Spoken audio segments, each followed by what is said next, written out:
is up, sports fans? We are back for another episode of The Fade in the End. I'm your host, as always, Steven Rychel. To the right of me, the man on the mic, Mr. Marvin, Powell III. To the bottom, big man himself, Mr. Ben Troupe. Fellas, how are we doing today? Good. We're doing good. Yeah, we're getting closer. Marv already ready. Marv like, hey, but Marv's already got this over there. He's going crazy. Listen, just for all our listeners, I am going to be objective if we talk about anything college football.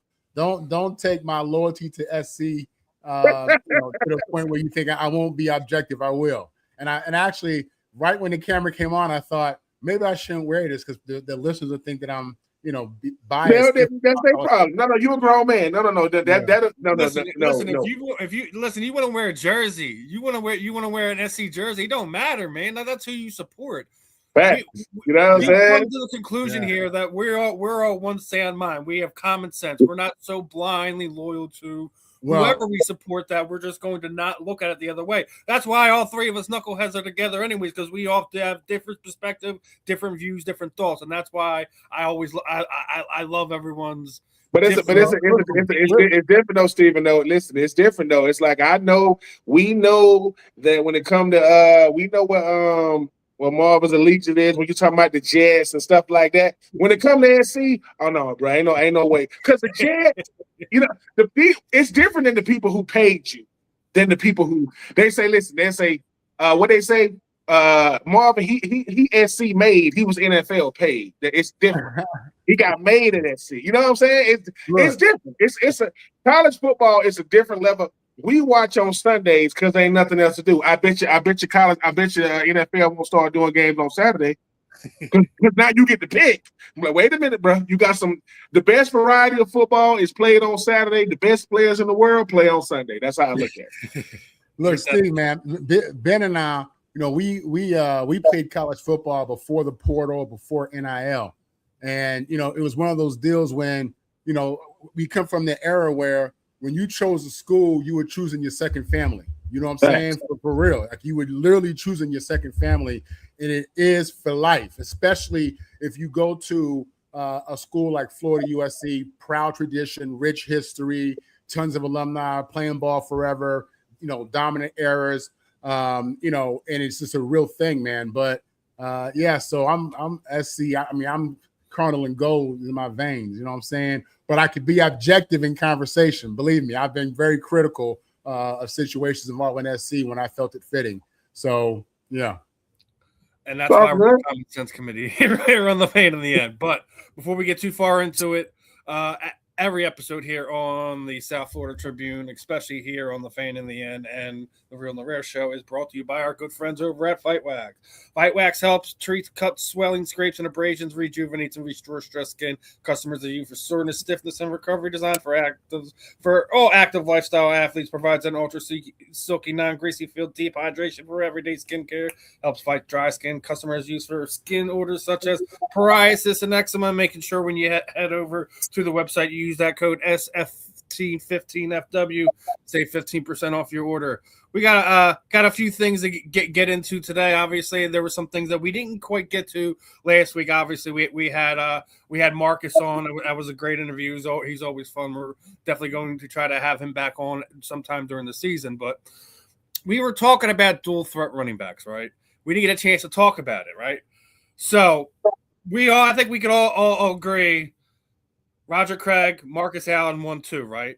Should probably put Christian McCaffrey in that conversation. He's not Hall of Fame level yet, but we're talking about the best dual threat running backs in history. He's got to be in the conversation, in my opinion. But if Christian McCaffrey's 3, who's 4 and 5? Okay, so you said number 1 you said was Roger Craig. Okay, and you said your number 2 was Marshall Faulk. Marshall Faulk. You said Marcus Allen. Okay. Oh, that's my fault. Okay. Well, I would have said to you, Marcus Allen needs to be in that conversation. If you know anything about his career. But yeah, Marshall Faulk, absolutely. Christian McCaffrey might be a little early. Maybe early, maybe. I'm not sure. Off top of my head, number 5. I think he's got multiple 100 reception seasons, and I think that's why he's in that conversation. then if that's the case, then he's in there. Then he would be number 5. And he's already in there. I knew we were going to go there. LaDainian Tomlinson. He's another. LaDainian could be. I mean, LaDainian Tomlinson's my 4 on that graphic I just showed you. It's going to be man. Look, you know how great a list is when LaDainian Tomlinson is 4 on dual threat. LaDainian Tomlinson. When you do these, I think best is the proper word, because I believe best and greatest is different. I do. And Roger Craig will be in greatest, because greatest means you won everything there is to win in football, whether that's team and individual. He won Super Bowls. LaDainian Tomlinson is in the best because he won Super Bowl MVP. I think he broke the touchdown record that one year. Man, Roger Craig, to me, is the best because he did it when nobody. Like when you do it when nobody's doing it, like there's nothing to compare. Like you had 1,000 yards rushing, 1,000-yard receiving, with Jerry Rice and all them, right. So Roger Craig, to me, I think set the tone. Marshall Faulk, God, dude, this dude was so good, man. It was effortless how he played football, right? When you saw Marshall Faulk. Marshall Faulk is the reason why you got that Texas route, you know what I'm saying, Marv? When they have y'all running backs go up to that middle linebacker, give them, and you can get inside him and you can get up the field. Marshall Faulk, he killed that. LaDainian Tomlinson, boy, he was special, man. LaDainian was nasty good. And we're not talking about big dudes, you know. We ain't talking about 230-pound backs. We talking about, 210, 215 guys. But Christian McCaffrey, to me, this dude most of these guys, they got a chance to do it in the league. Christian McCaffrey been doing this in Stanford. I mean, this what he's doing now, Christian McCaffrey is one of those type guys that a bad offensive coordinator can't mess it up with a guy like that, because he can do anything out there. He can literally do anything out there. A guy, to me, that was dual threat, but people only remember him for his running. Thurman Thomas was dual threat. In Buffalo, Thurman could do it. I remember Thurman Thomas catching all the passes out the backfield. He just gets lost because of how great of a runner he was. But to me, McCaffrey in there because he's missed too many games. But he's got the 100 reception seasons. I mean, that's he does. I'm gonna tell you what has he done? Yeah, I'm gonna tell you who, because he didn't have the rushing, and I can't put him in there. I thought it was gonna be Reggie Bush. I thought it was gonna be Reggie, because Reggie was catching a bunch of passes his first couple of years, you know what I'm saying, with the Saints. But they had Deuce, right? So he didn't have to really run that thing.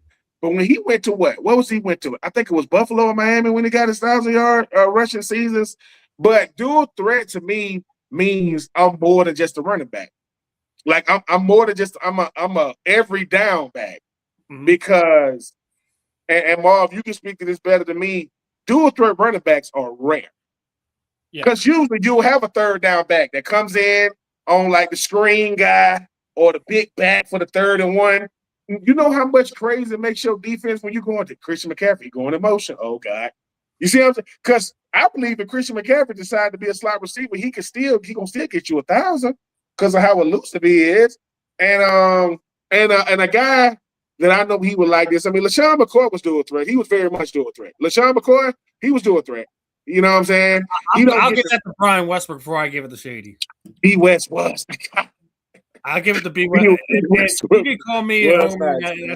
They were both my running backs, but if you ask me, when we're talking dual threat, Shady did it, but he didn't do it like how B. West did it. B. West didn't have the 100-yard seasons or the 1,000-yard or anything like that, but he was. I don't know if you can put him in the conversation. Vital part of that West Coast offense during that time. That's all I'm going to say. I don't know if you could put him in the conversation with. I mean, he's not in the conversation with them. Okay. But I said it. Ben mentioned Shady. I'm like, if you're going to mention an Eagle running back, it's going to be Westbrook. I mean, here's the thing. Here's the thing. Now, running backs are catching more passes out the backfield now. That doesn't catching a bunch of passes in the backfield. Dual threat means I'm a threat when I'm running them routes, just like when I'm. That's what it means. Dual threat. I'm a threat both ways when I'm toting that thing and when I'm, because it's so rare when you got a weapon like that. They should pay the. You want to know? Listen, you want to know what's crazy? You see how Bijan Robinson just shifted the whole market? What did Bijan Robinson was first team All-Pro running back. He was the number one paid running back in the NFL for 3 hours. But he was also second team All-Pro all-purpose. You know what first team All-Pro all-purpose? Christian McCaffrey. I'm telling you, Christian said, you want to get that money for real? Or you better show him you can do it. Not like when Drake London said, he said, well, I see myself as a football player who plays wide receiver. So that kind of stuff matters when you're trying to get your money. I love a dual threat. I think the dual threat running back, to me, because of a Christian McCaffrey, a Jahmyr Gibbs, they have the chance to shift how we see running back. And the boys say, boy, you want to three things a running back got to learn when he comes to the league. The first thing, pick up that blocking scheme, boy. On that blitz pickup, you better know who you got, because they're going to franchise next to you. 2, hey man, you got to get first downs on 3rd and 1. And 3, can you catch that thing out the backfield? That's when that money, $75 million for running back now, them boys gonna hit 100. Which means the running back position is starting to be respected again, Marv. Because at one point, you can do it by committee. No, you can't. You can get a guy in the 5th, 6th round. Not for real. He better be in a good scheme. Brock Purdy got people thinking you could be Mr. Irrelevant. Brock Purdy might be the 10th best player on the 49ers. You already had a team that was real good. So shout out to them dual threats though, man. I mean, because catching the screen is different these days. And Ben, to your point, they definitely throw the ball a lot more now. And when I brought up Marcus Allen earlier, in his career, he had 587 receptions. Stop playing, man. 587 receptions. This dude played in the 80s, y'all. You know what I'm saying? He played in the 80s. We need to stop disrespecting him. Marcus Allen, I apologize to you. Because here's the thing. Some guys were so good, we forget. Whoa. Marcus, he hurt you catching the rough. 500, that's not a bunch of check downs now. They ain't just dumping it to him because I go through 1 through 3 check down now. That's getting him out in space. Dang, Marcus, I didn't know you had that. And I listen. That's why I didn't push back on Marvin at all, because I knew, man. I told you I grew up on them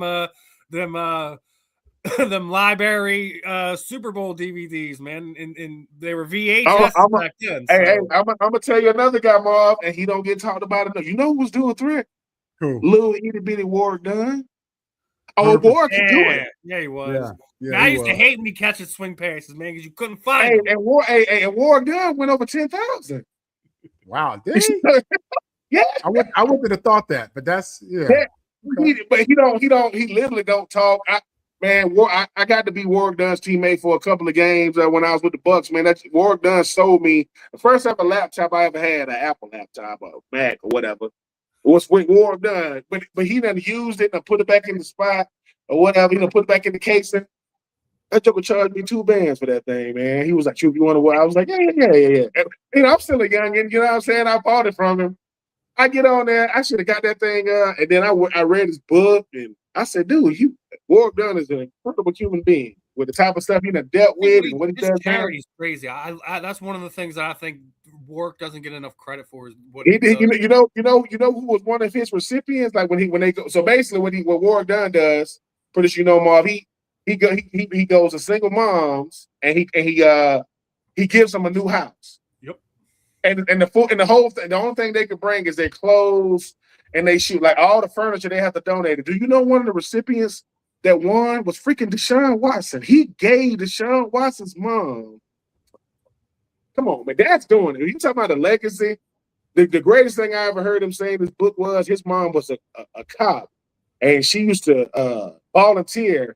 Like when she get off of work, she would volunteer like local supermarkets, and somebody killed her at an ATM. Somebody just came in when she taking money out, killed her, shot her and killed her. And they asked Warwick Dunn why he ain't. I'm pretty sure he is now. They asked, man, why ain't you got married, man?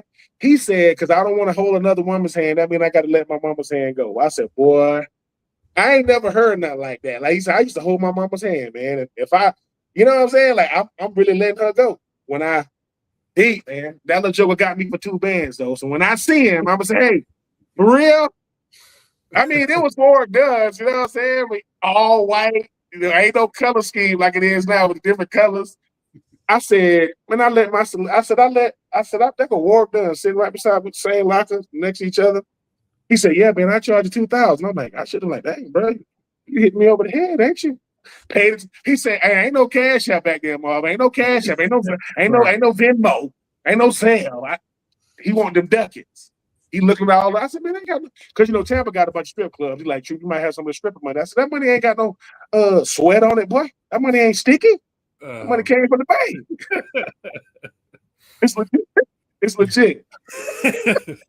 All right, well, let's get into the main topic for today. Obviously, when we were getting off the air last week, we heard that there was a sale. The rest of the remaining share of the Lakers sale had been finalized. Apparently not, because Jeanie Buss did not vote to sell the Lakers. She is, for all acts intents of purposes, the board of governors for the Lakers. I'm gonna ask Marvin. I know this is I know the Lakers is that's your backyard there. Do you feel like Jeanie did the right thing by blocking the sale to Bob Iger and Jared Kushner, because they have a legacy going on? If you go look at what the Buss level teams have done out there in Los Angeles, almost 50 years, 11 titles. You got 2 Hall of Fame head coaches, 11 championships, 18 Hall of Fame players on plus 60% winning percentage, 300 plus playoff wins, 6 MVPs during those almost 50 years of the Buss family being in control of the Los Angeles Lakers. Now, obviously, we're talking about the remaining, I think, was it 17% shares that the Buss family owns. Jeanie holds the controlling factor. They need to have all the family members on it. Did she do the right thing blocking this sale? What are your thoughts on this whole bag of worms? Well, when you say blocking the sale, I mean, even if that's her position now, I mean, that can change in a week. You know what I'm saying? The Lakers are always going to be for sale, or you're going to always have someone who's willing to bid on that. But to me, I look at this straight up as a business move. I read that if the sale goes through, all the siblings walk with $2 billion each before taxes. In California, that's going to be about $1 billion that they're going to get and they're going to lose. You know what I'm saying? Literally. So, but I'm sure they have it set up through some way with their accountant. So I'm looking at it like this. That number is just going to go up. You know what I mean? The overall value of that organization is just going to go up. And unless they're broke, unless they're in financial ruin and they can't get loans against their what they own, I wouldn't sell it. It doesn't make sense. You know what I'm saying? Like, the value is going to double probably in the next 10 years. Yep. You know what I'm saying? So it's just like, why would you want to let that go? Buss got that as an investment. You know what I mean? He got it as an investment for his family, and they've been eating off it ever since. But it's like, why would you give that away? I think the number is low, to be honest with you. It's the Lakers. They're in LA, and it's the Lakers. You know what I'm saying? So, no, man, I think she's a businesswoman. I think she's done a phenomenal job, with the Lakers overall, her and her family. If I'm her, I'm keeping and I don't need the money. There's no situation going on. And, I see the NBA, wanting to go global and just expand that brand, and this number is going to double. So, I think if it's for business purposes, I get why she did it. She'll make more money later on. It makes more sense. Ben, your thoughts, Jeanie? Yeah. When I saw this, I think a couple of things are going on. I think Jeanie Buss is trying to honor her father's legacy. I think she's saying, look, I don't want to just never have any stake when it comes to the Lakers, right? And she's telling her brothers, like, why would y'all do this? Like, y'all know when it comes to something like selling the Lakers, I don't know if y'all ever seen the movie A Family That Prays, the Tyler Perry movie. You can't just undermine, your just because I'm your sister, I'm still a stakeholder, holder. You got to do this the right way. And she's blocking it for even everything you just said, Marv. But she was like, dude, we got $10 million for this thing. And I still get to have, governorship when it comes to picking players. And why would you not want to have some ownership in the Lakers? Like, why? It wouldn't matter if it was 1%. You want to sell the whole thing? Then I want to come to the, so I think it's honoring her father's legacy, but I think it's also her saying, I'm already a billionaire, right? I want to make sure when I come to, this is when it come to all the day-to-day stuff and payroll, well, they got the new owners, the majority owners got to handle that. But when it comes to the draft, who do we bring in? Sitting at the head of the table, because think about it, Steven. Think about it, Marv. I don't want to go from being head of the table till I'm just sitting at the table. I got to scoot down. You just hit it on the head. No matter what happens, even if let's say the sale didn't went through, she would still going to have that governance power till 2030. So still add 4 or 5 more years of it. So yeah, that's why I said, is that the right move? But I'm with Marvin in what he was sitting there saying. Y'all know that as a family, y'all all have to agree on this, and she holds the deciding vote. Yes. How are you going to go behind her back and try to sell what's there, knowing that this is how she feels anyways? You just wasted everyone's time. You did, and the first thing that's supposed to happen if you got the Buss brothers coming in there, and it was like, what Jeanie at? Oh man, she good. Nah. It's like this is bad business practices on her brother's part because they thought, hey man, even she ain't gonna. I'm like, dude, have you ever met her before? Yeah, like she's a bulldog when it comes to this legacy, because most family legacies are gonna be something that most people won't even know outside of your family. Dude, the Busses and the Lakers, that's like Jerry Jones and the Cowboy. Like you're gonna give this up to somebody else, especially now when you start talking about evaluations and Jerry Jones just sitting back loving this. He's like, yeah, keep selling.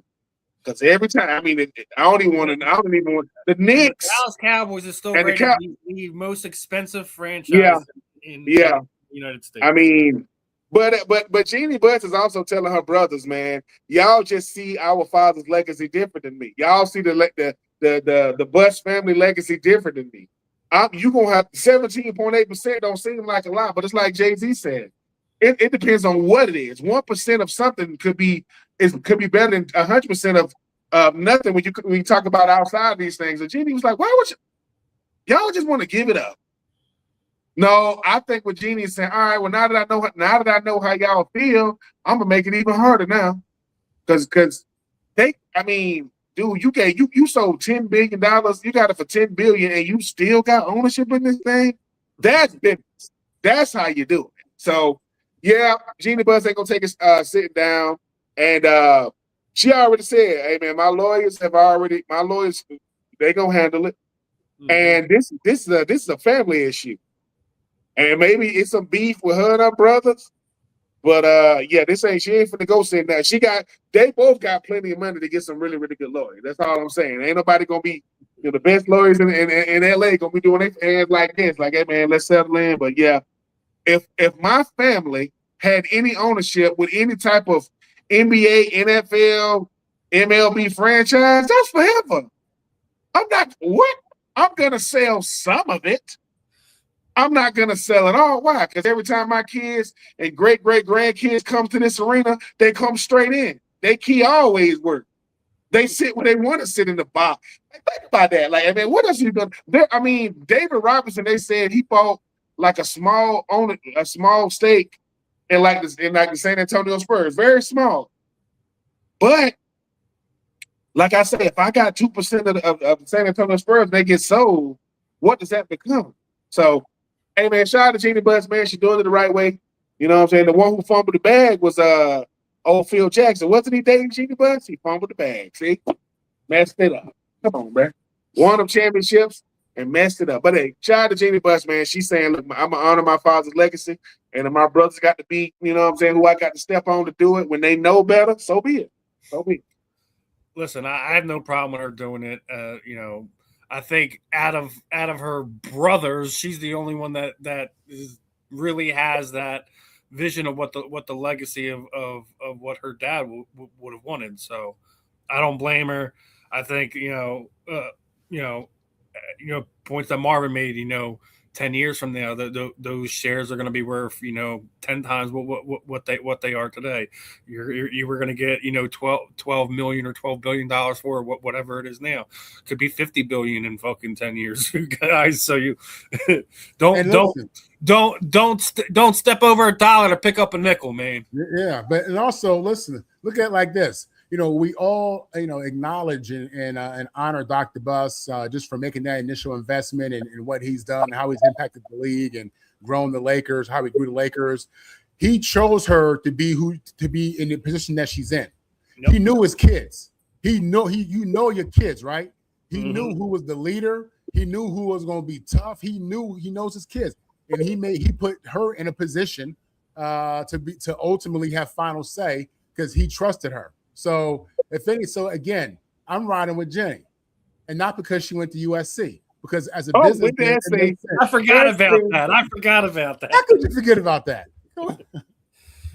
It's just one of those things you overlook. Like I was like, forgetting USC. So she LA for real. Like what I'm saying? Like okay, I'm with it. Now. Let's get into a few other things. The big story out of Washington this week had nothing to do with our government. It had everything to do with Jaden Daniels having a hissy fit over his retired number. You've seen all the sports teams in the world basically trolling him. You had USC. The entire practice team was wearing 5s. So let's unravel this bag of snakes here. First off, I don't think any college player, I don't care how good they were to their university, etc., while they're still actively in their professional career, should have their number retired by said college. So we don't have these type of disagreements, arguments, cease and desist letters and everything that has come out this week between LSU and Jaden Daniels, right?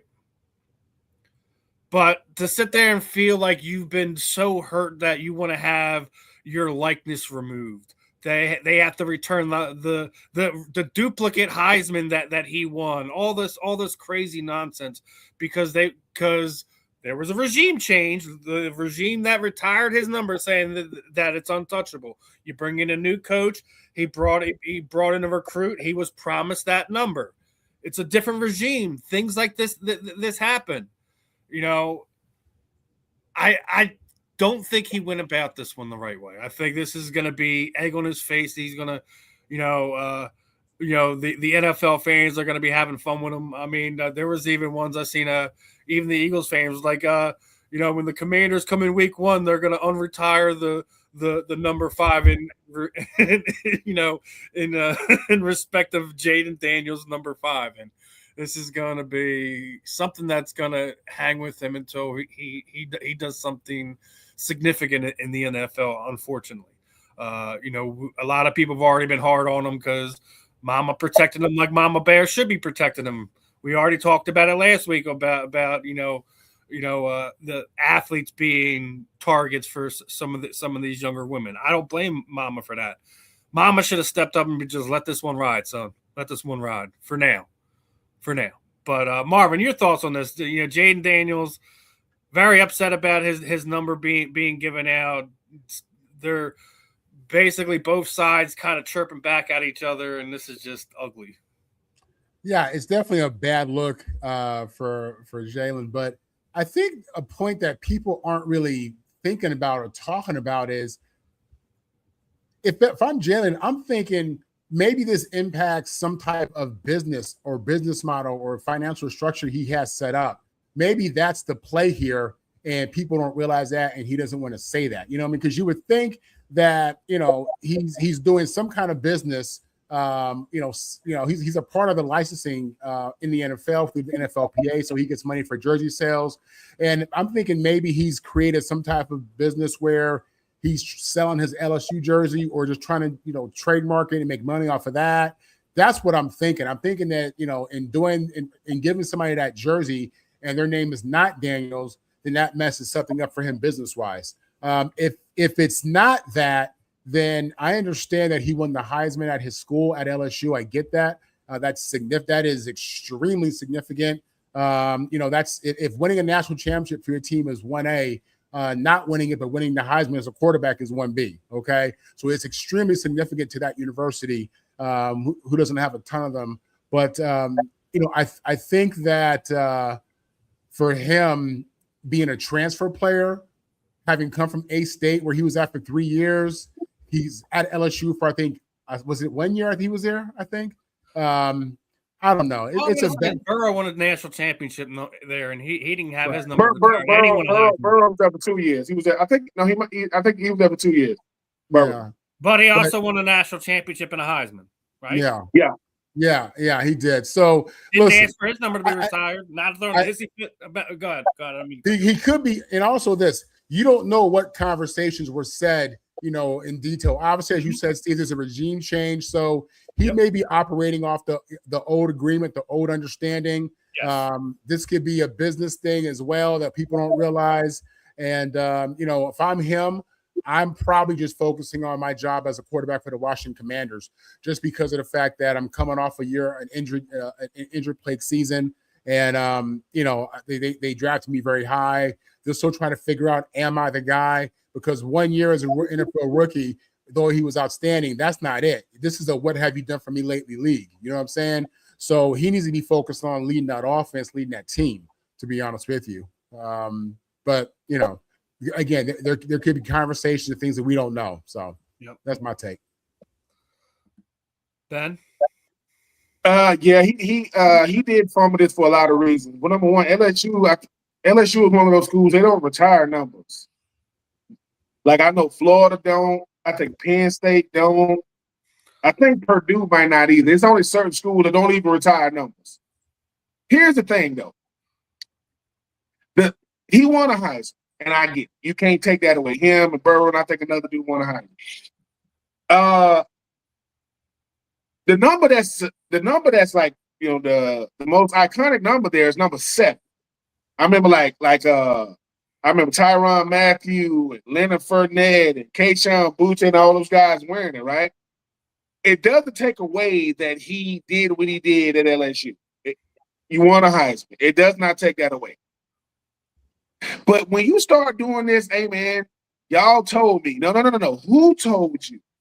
Because Lane Kiffin didn't tell you that, right? And I'm not saying that things aren't said on the recruiting trail or when you do something. But but you're talking to a certain coaching staff. Did the president say this? Did the athletic director say this? Who said this? I don't think Jaden Daniels is wrong in what he wants. His approach is bad because, look, and I mean this. Tim Tebow wore number 15 at Florida. Guys can wear number 15. It doesn't take away the fact that, Steve Spurrier wore number 11 at Florida. Guys can wear number 11. And all I'm saying is, didn't Daniel wear 11 too? Yeah, Daniel Wolford wore numbers. It's just sometimes, right? We start thinking how I think about myself individually is not necessarily how the world gonna see me, right? And LSU was like, hey, dude, listen to me. You ain't bigger than us now. Like you're not bigger than the school you went to. I don't care who you are. You start off at Arizona State, things didn't work out, so you go to LSU. The world knows who you are because you went to LSU. Because if you didn't need LSU, you don't leave Arizona State. You looking at, let's look at these quarterbacks going around. I don't see a lot of Arizona State quarterbacks getting drafted in the first round, getting drafted, period, as of late. So you go to LSU, you have an incredible season individually. Y'all don't win an SEC championship. Y'all don't make the college football playoff, but you do win the Heisman, right? Prestigious. But the thing about it is, when you start saying, man, he can't wear number 5, says who? Because they told me, who told you that? The guy that's not even there anymore? And I think about something I heard Michael Irvin say. He said, I think one of the dumbest things you can do is get your jersey retired, man, because you live on. Drew Pearson, himself, and you talking about C.D. Lamb and Dez Bryant. He said, dude, every time they talk about 88, they got to talk about me. Every time you see an 88 flash across the screen, you got to talk about me. And I think for a guy like Jaden Daniels, yes, you made number 5 famous, but it's because you wore number 5 at LSU. You cannot take away where you did it at, right? So when Lincoln Riley goes to SC, and he tells Caleb Williams, "Hey, dude, you want to be iconic? Yeah, win the Heisman at SC. What? You want to be iconic?" He said, "Yeah, but Kyler Murray and Baker Mayfield wanted Oklahoma, and you want to be iconic? Yeah, do it at SC. Go to SC, win that thing, right? So now every time he does something in Chicago, they say, yeah, Heisman Trophy winner at SC, right? It doesn't take away that you won the Heisman, but where you won it at, it matters. But for Jaden Daniels, sometimes you have to be humbled in real time because people saying, dude, are you serious? Man, you can't win number 5. What?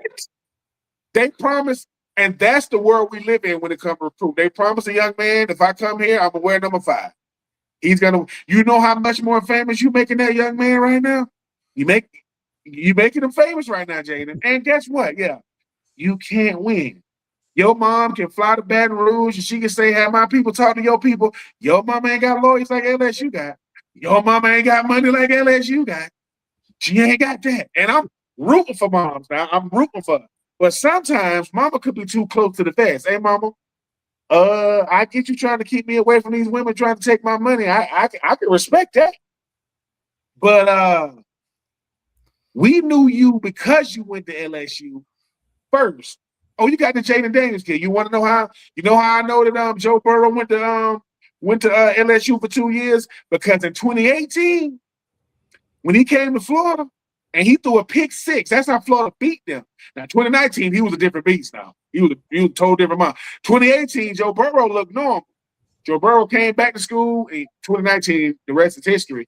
But for Jaden Daniels, the dumbest thing you can say is, "What about Joe Burrow? Y'all are not the same player at LSU.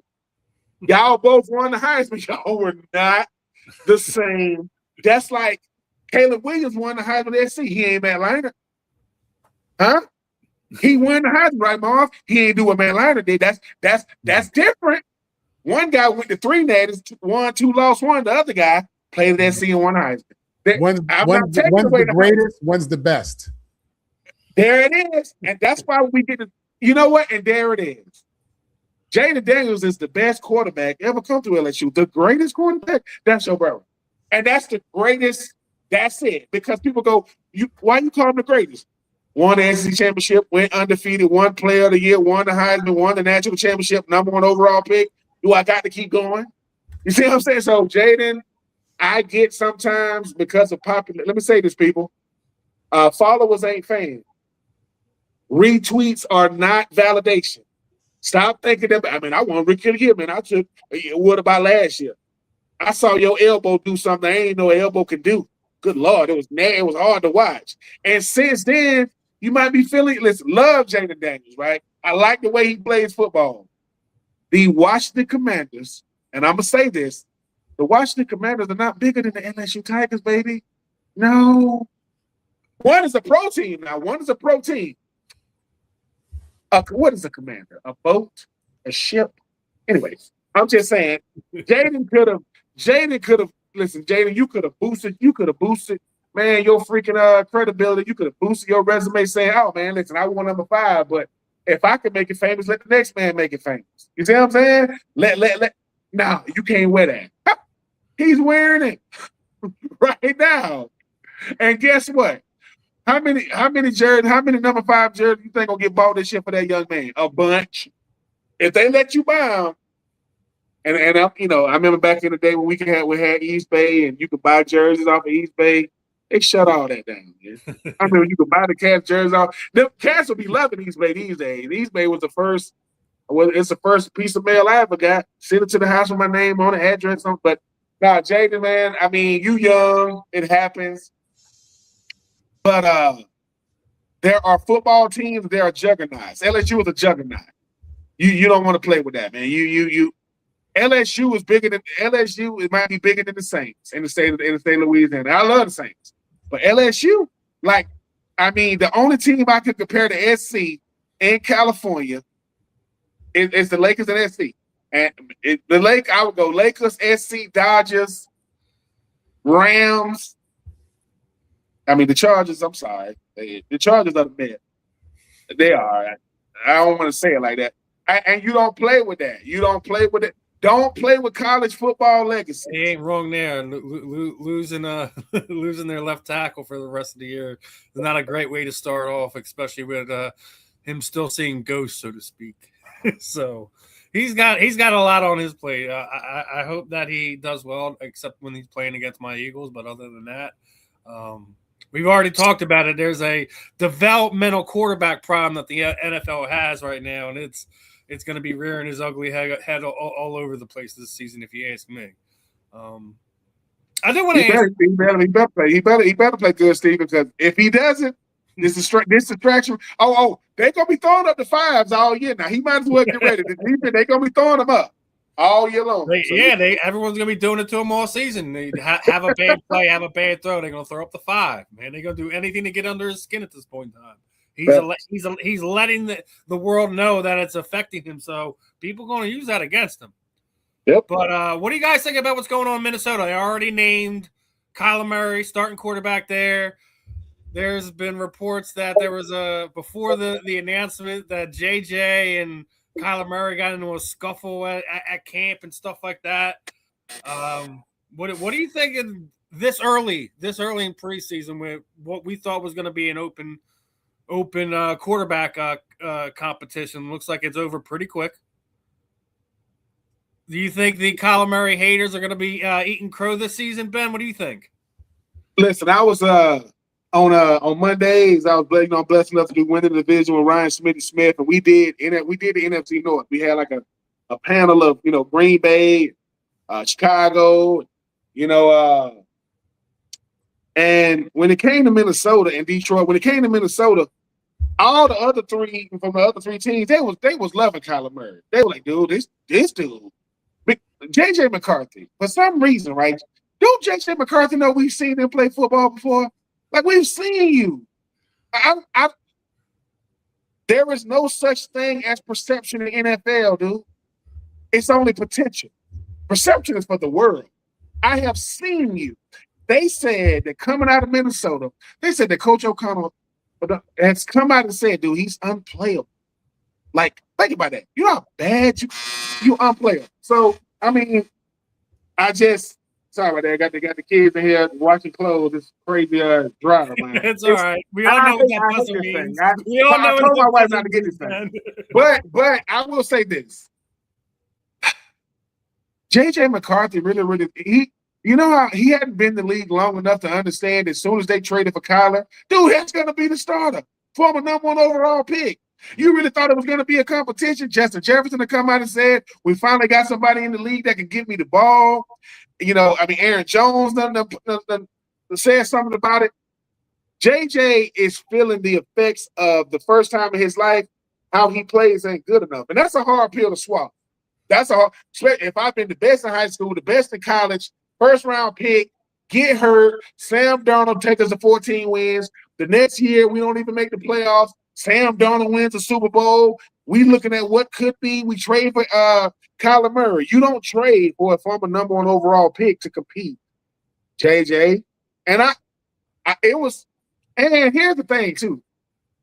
Who won the scuffle though? I mean, JJ was like, I'm gonna win something. So I hate this thing. It's I'm gonna say this. As a person that had to deal with this in my career, who understands that the business of football trumps talent. It trumps feelings. It trumps. I got drafted in 2004. I was a second round pick, but I was the first pick of the team. I was the first of 14 guys, right?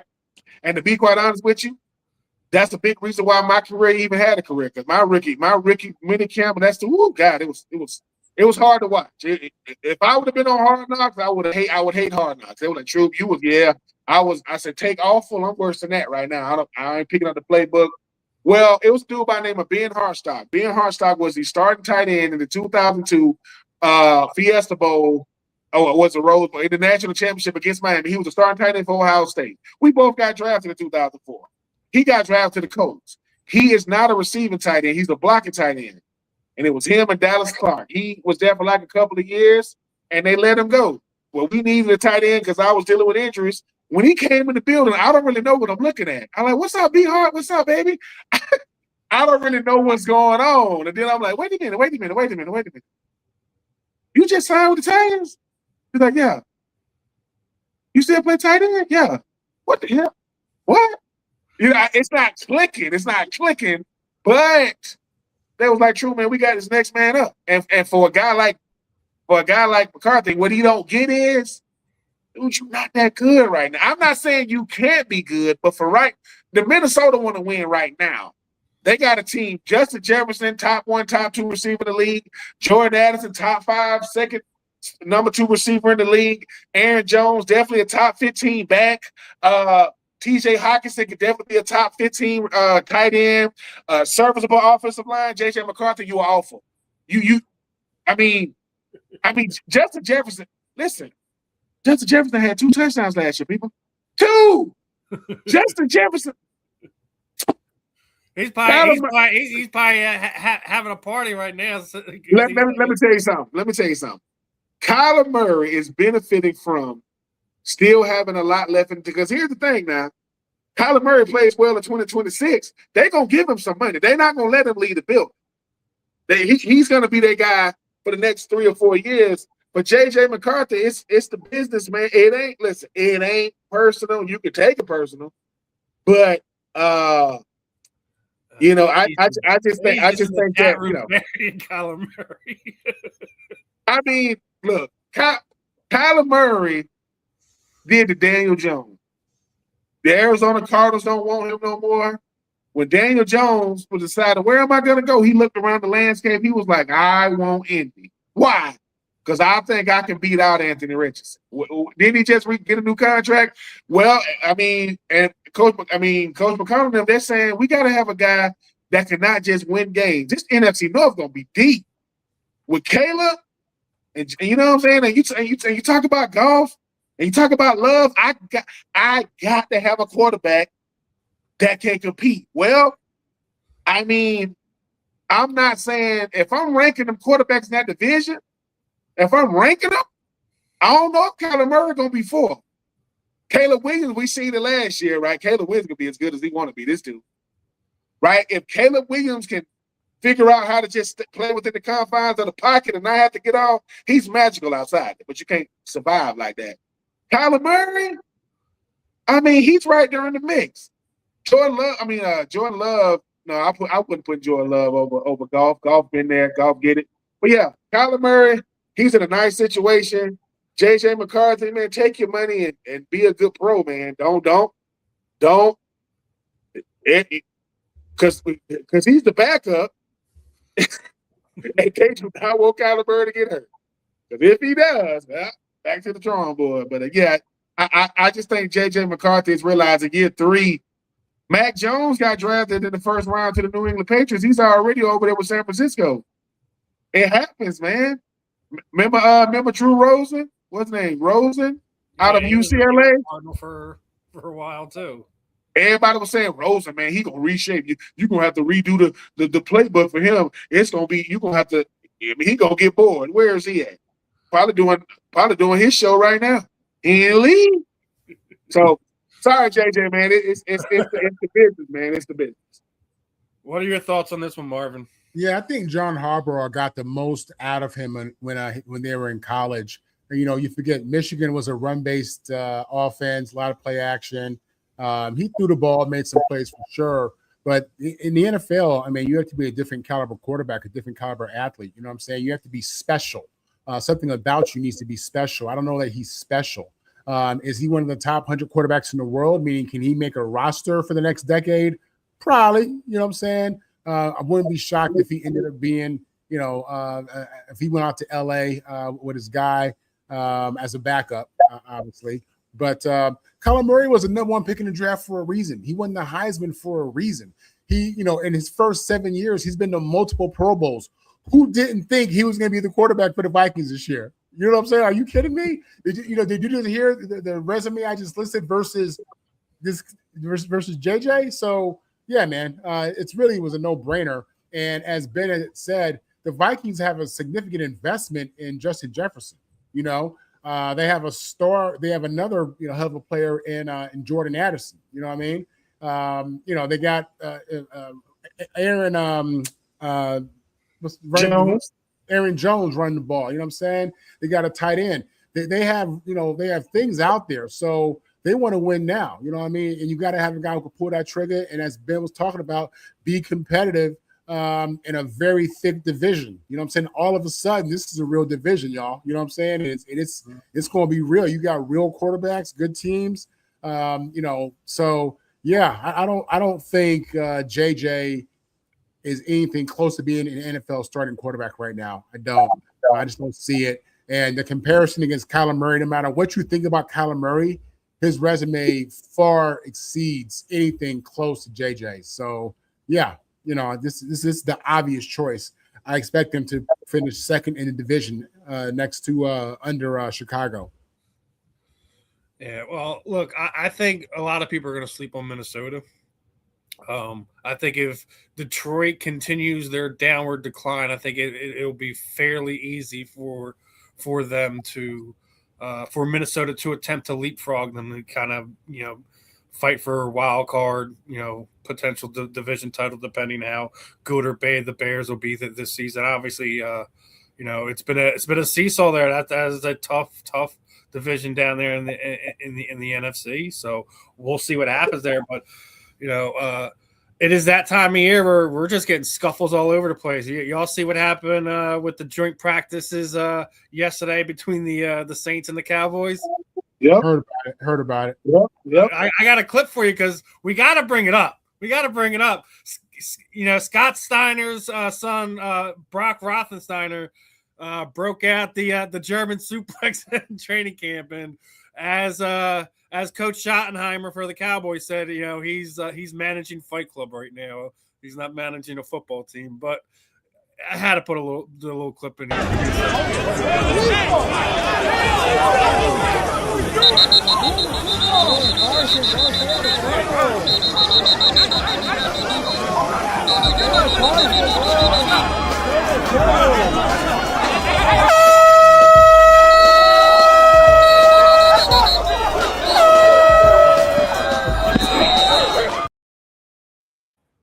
It is Fight Club type of year when you're fighting for roster spots and training camp and stuff like this. And some people are like, "Oh, listen, let them get it out. Let them get it out." This is a part of figuring out who you are, who are you to your teammates.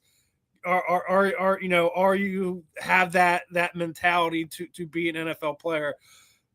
Sometimes it's a little too much, but when you have a guy like Roethlisberger, where he's already facing a suspension there, and he has to make an impression. He has to make an impression right now. So it's just funny to me. A lot of stuff going on in Dallas right now. Outside of the little scuffle and brawl there with the Saints, they just signed old man Von Miller, right? And now they're walking into an Eagles situation because I don't know if you know, is that CeeDee Lamb is dating Von Miller's ex-wife. What? They were just caught at the club 2 nights ago. The next morning, Von Miller signs with the Cowboys. I wonder how Dak's going to handle this situation because we've just seen how it played out with Jalen, A.J. Brown, and Hassan Reddick from a few years ago, right? That A.J. was running around with a chip on his shoulder, all that other nonsense, right? So how is Dak going to handle that? Because that's going to come to a front at some point in time. I don't know if Von Miller is the older gentleman in the room now, may just let her do her thing, whatever. But being the fact that Von's on defense, CD's on offense, things could get interesting. I'll just say it that way. But I think Von signing there is a smart move for him. Has another chance to kind of rack up some more sacks. Get up there as one of the better pass rushers of our era. But I don't know if Dallas was the proper landing spot for him. But let's just say it's going to be interesting this season. What are your thoughts, Marvin? You know, in any type of work environment, I don't care, what it is. When you work with a dude that's, having a casual relationship with a woman who were in love with, that could be complicated, confusing. You want to believe that a certain level of professionalism will exist. You want to believe that Vaughn knew she was dating this dude before he signed. So, it is what it is. His attitude is probably Tupac MOB, you know what I'm saying? And real talk, And I would think it, as awkward as it probably will be, I would think it's going to be fun just because Vaughn's a veteran. He gets it, you know what I'm saying? Yeah, and like I said, he's the adult in the room now. He's not, you know what I mean? And CD. I remember my CD. He was the one who on draft day was sitting next to his girl, and she grabbed his phone. Yeah. So my man, it is what it is, man. He just living his life right now. That's all. I want to hear Ben's thoughts though. Well, I mean, the first one, the first one. I mean, even dealing with the brawls, people don't fully understand what joint practices mean. It's not a matter of if, it's when. That's why joint practices don't last a week. Look, it's hot. I'm tired of hitting my own teammates. Tempers are already. I mean, look, patience is low. Tempers are very high. So what happens is, and guys are going there and say, this is what they don't show. Guys are going there and say, hey, bro, you do that what you did yesterday, we're going to jump it off. Like, all right. Look, ain't nobody backing down from nobody. Not in these situations. I mean, you take what men are naturally. High-strung, high-spirited, who you think you're talking to. This is football. This is where, it's a bunch of, they should call football alpha male. That's all that's out there. You got a bunch of alpha males out there, no matter who it is. So I think it's healthy. This is what coaches are saying. Coaches say the same thing. You better not break your hand. That's what they're going to say. You better not get injured. You better not break your hand. Because people say, well, why do the whole team run in? You don't want to be that teammate seen on the sideline not helping your teammates. Look, and most of it, you notice it wasn't a bunch of, you see that both guys were pulling helmets, wasn't a bunch of fist throwing. That's 2026 fight. That's understand, hey, bro. This is how you make your money now, right? And Steiner better pull out some of his old tricks from his dad and his uncle. You better be able to show us a little, because his daddy was like, hey man, why it took you so long to put him in? I had to get right. I mean, he had me by the helmet. So I think it's healthy. I think it's normal. I think it's natural. To everybody saying, oh my God, I mean, obviously, Coach Schottenheimer got to say that, I'm managing Fight Club. Brian Schottenheimer, it ain't but one coach have you on their list as a head coach candidate, and that was Jerry Young. But it's healthy, it's normal, it happens. With the Von did we not talk about this with Ben Williams last year? Like that's how we end practice. Pick a fight. Yeah. You gotta the one look.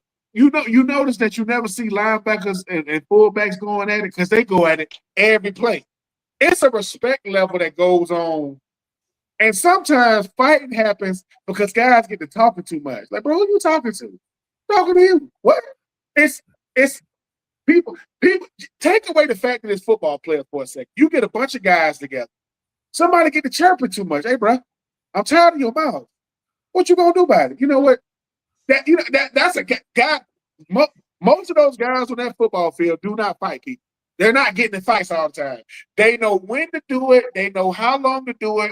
And I guarantee you ain't gonna be no more. Those coaches gonna go and let them know, hey man, let's not be doing that. But it's gonna be a fight. I mean, I did joint practices my rookie year against the Falcons. It's gonna get chippy.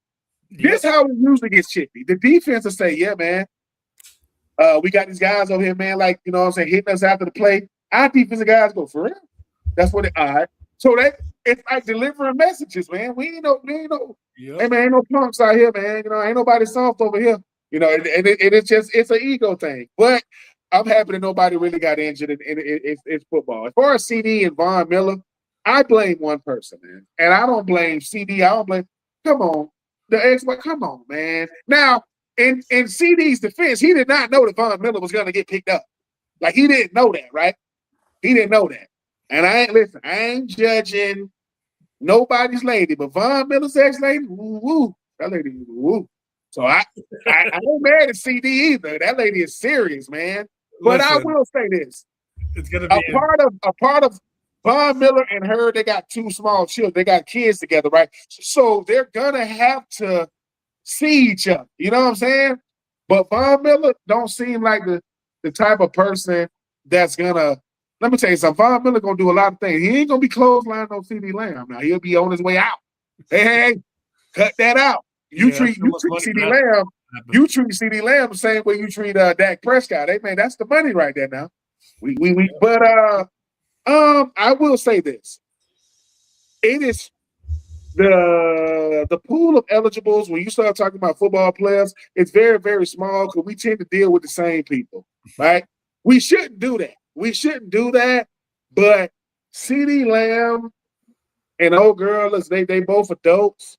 They doing what adults do, you know what I'm saying? It's just, you know, the Dallas Cowboys, they just go out of their way for headlines, though. It didn't like. No, you say what Dak already said about their offense, right?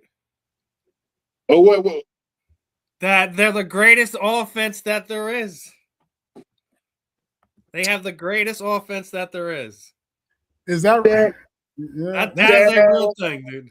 Dak, you know what's there is. You know what's crazy? You know what's crazy though? You know what's crazy? I would tell you, I said, Dak, what you going to year 9, year 10, or whatever it is? Bruh. I think he's 11 now. 2 playoff wins. Yeah. I'm like, Dak, like, come on, bro. Like, you shouldn't be trying to do sensationalized headline. You trying to get bulletin board material? Hey, 2 playoff wins. I said, do you know on 4th down?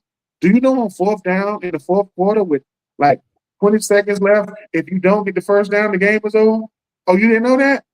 Because you scrambled for like 16, but you needed 20 anyway. This is why Dallas goes against them. See, they give you all this stuff. Brian Schottenheimer, though nobody really respect him as a coach. They respect him, but they don't really respect him as a head coach. You got because now remember when DeMarcus Lawrence left and he said they ain't never gonna win no Super Bowl and Michael Parsons was laughing. Did DeMarcus Lawrence win the Super Bowl? Yes, so the first year you leave Dallas, you win a Super Bowl in Seattle. He said that culture, man, it's just Dallas has a lot of rock star mentality players without getting that production on the fit. Hey, yeah, they don't got them Golden Globe awards. They don't got gold records or anything like that. But they still singing. They look, man. I mean, the Dallas Cowboys looking like Texas A&M. I mean, a lot of money. No trophy cases though. They got them the trophy. The ones they got in there, the things got cobwebs on them, spider webs on them, because they've been there since the 90s. And they asked the Texas A&M coach. They said, "Hey man, how do you motivate your players?" He said, "I show them my trophy case. It's empty." That's how I motivate them. So if you are Dak and CD and Rashad Gary and Caleb Downs, y'all are keeping up a winning tradition of winning nothing.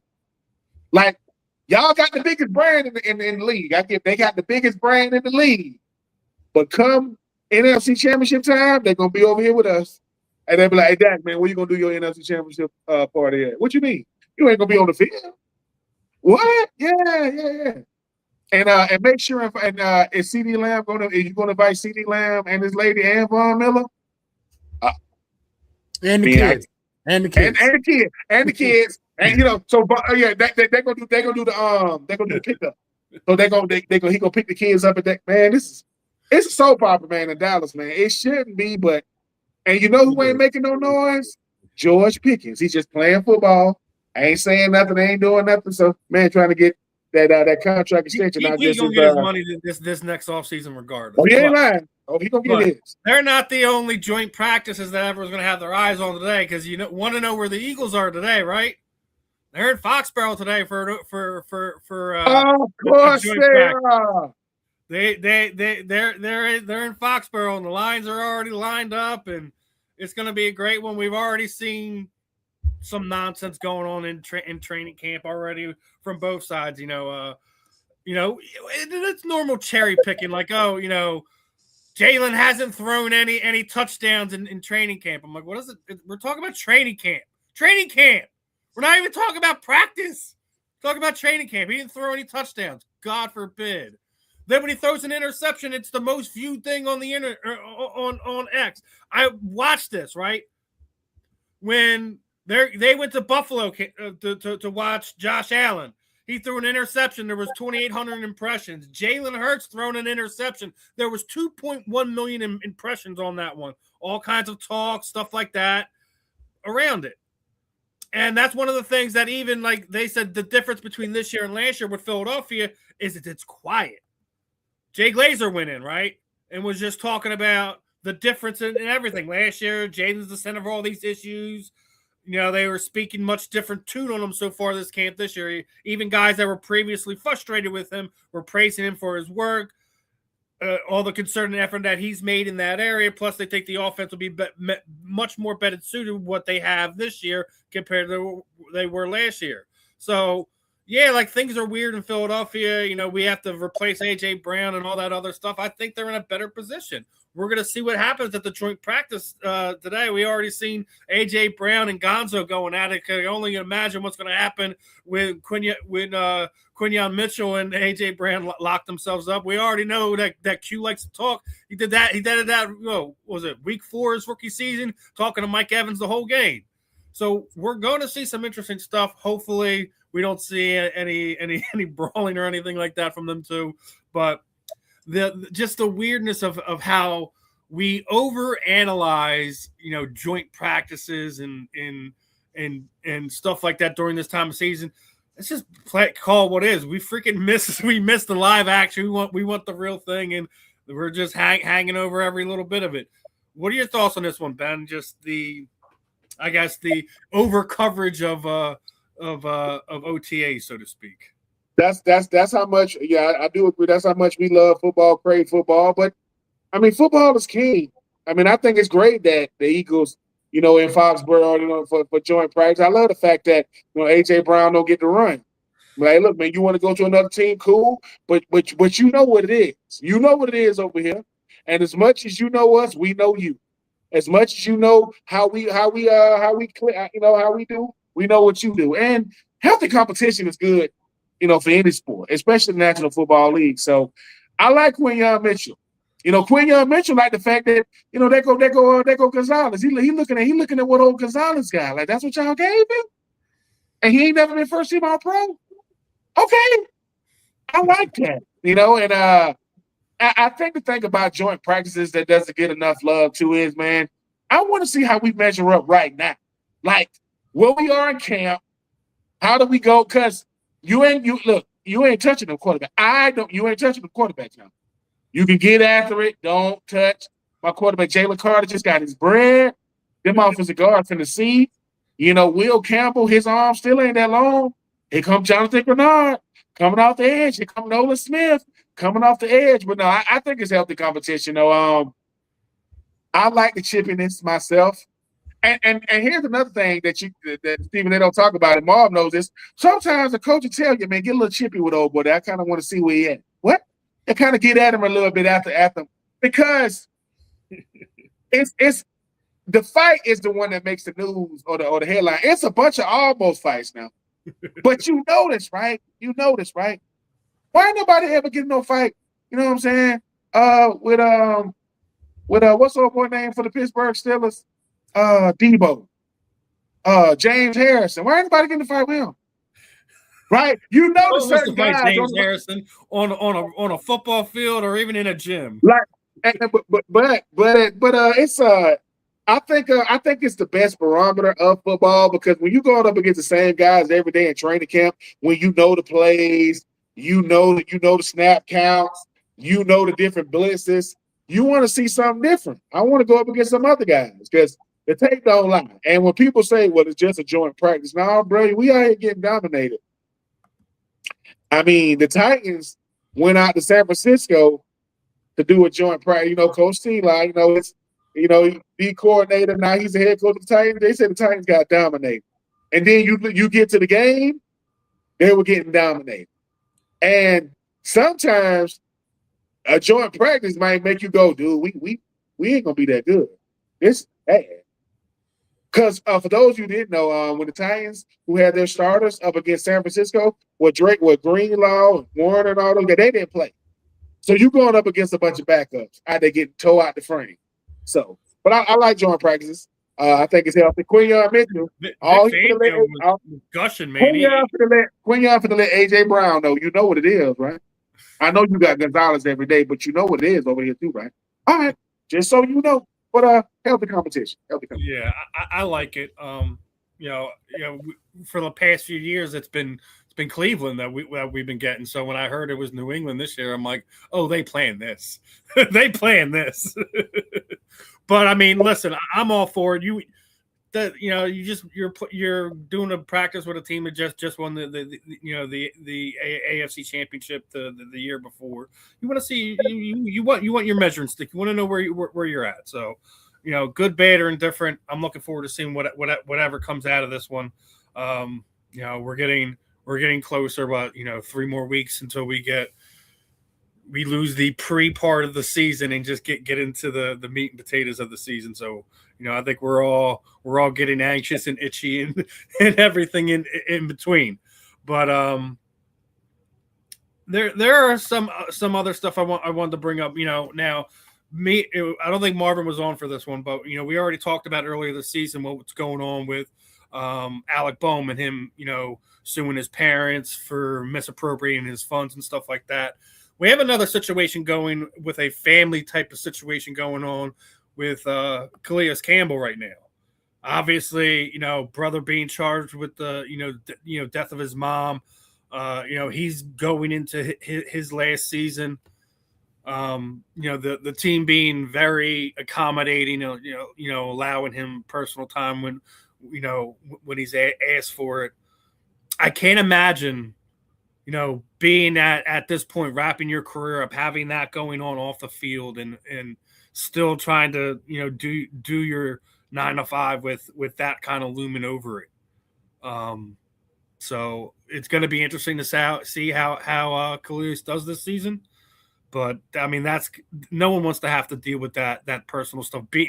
Whether you're a professional athlete, whether you're a regular Joe like myself or whatever, it's nothing that anyone can prepare you to have to deal with. So, wishing the best for him and his family. Hopefully some of this stuff stays out of the media side of things and he can just concentrate on football this season. What are your thoughts on this one, Ben? Just, obviously in uncharted waters is where Calais Campbell is right now. No one can tell him how to respond, how to act or anything like that. And it's a lot to show. Oh yeah. It's so unusual. I'm just praying for Calais, because it's still his brother. He killed his mom. You know what I'm saying? It's still like a deeply embedded wound that nobody really knows. There are certain things that nobody praying for Eric Bieniemy, his wife, his kid. You know what I'm saying? This stuff is. Wifey kicked him out. Wifey was like, "I'm good. Get back to work." You know what I'm saying? It's there are certain things that happen in football that you wish you could keep private, but because you a public figure, it comes out. Calais, what do you say? Yeah, man, my mom is gone. My mom gone and my brother gone. You know what I'm saying? My brother took my mama's life, and my brother's gonna go to jail probably for life. And I'm trying to go into whatever year this is, 1920 for him. Football seems really, really small when you're dealing with family issues. So my deepest sympathies and empathies to a person like Calais Campbell, man. And maybe football is his therapy, man. Incredible football player, by the way, man. Been doing it for a long time. Yeah, he is. But certain things are just bigger than football, and no one wants to get a call that their mama got taken away, got killed, and you definitely don't want to be your freaking brother. You know what I'm saying? So yeah, that's a very, very, very unique circumstance as well as Eric Bieniemy's.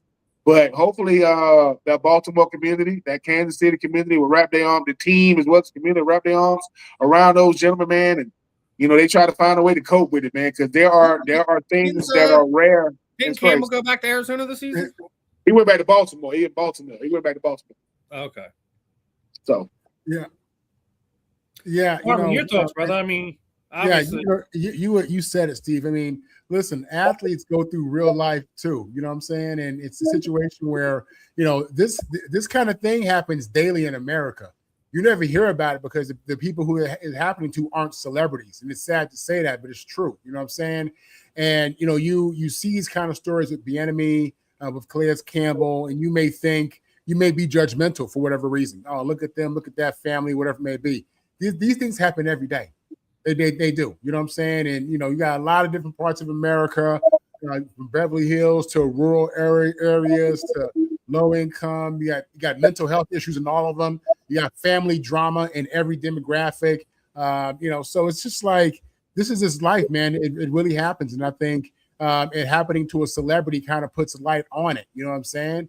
But this is, violence, mental health, family drama. I mean, that's an American issue. That these are issues we see in all of our communities. So definitely thoughts and prayers to Calais Campbell, his family. That's just a mess. And obviously with Bieniemy, I know this wasn't the segment, but with Bieniemy as well. Just an unfortunate situation that you have to work through. So yeah. And we say about it all the time: keep the family stuff out of the sports topics. But somehow, as you guys had already mentioned, being a public figure, athlete, whatever, you get thrown into the spotlight, and sometimes not when you want to, regardless of it being as crazy as Calais or Eric Bieniemy was going through with his son and his wife. It's like, listen, no one wants to wish that upon anybody. Hopefully, mental health, proper care, and listen, the media really, y'all need to. We've been talking about the stuff with the WNBA, all sports, unless it's directly involving or impacting the game they're about to play. I don't want to hear about it. I really don't. Well, Steve, we've had such a culture shift to reality TV and our need for social media that privacy is a dead thing. That's not real anymore. Seriously, we have drones filming people from above your head. You don't know if they're there. Could be. I don't mean the government drone. I mean your neighbor's drone. You know what I'm saying? Right. Like cameras and people glasses. They walk into your house, everything being filmed. Like the day of privacy, as we knew it, is over. It's just so if you're a celebrity, if you're someone who's famous, this is what's coming with it. You know what I mean? And guess what? You don't have to be a celebrity for people to be in your stuff like this nowadays, because there's cameras in all devices and wearable technology. And I mean, it's just a different world, man. Yeah. From GoPros to Meta glasses, all that stuff. So, I mean, we know exactly what world we live in. But I want to get your guys' thoughts on this one, right? The Chargers did this for some of their practices and OTAs coming up. I want to know what you guys' thoughts on this. So, we all talk about like the uniqueness of the jerseys. Ben, you were just talking about East Bay. Like we used to be able to go there and order whatever, right? Would you like to see the NFL adopt a situation where you get jersey patches for accomplishments, all pros, Pro Bowls, man of the year, defensive player of the year, MVP, whatever?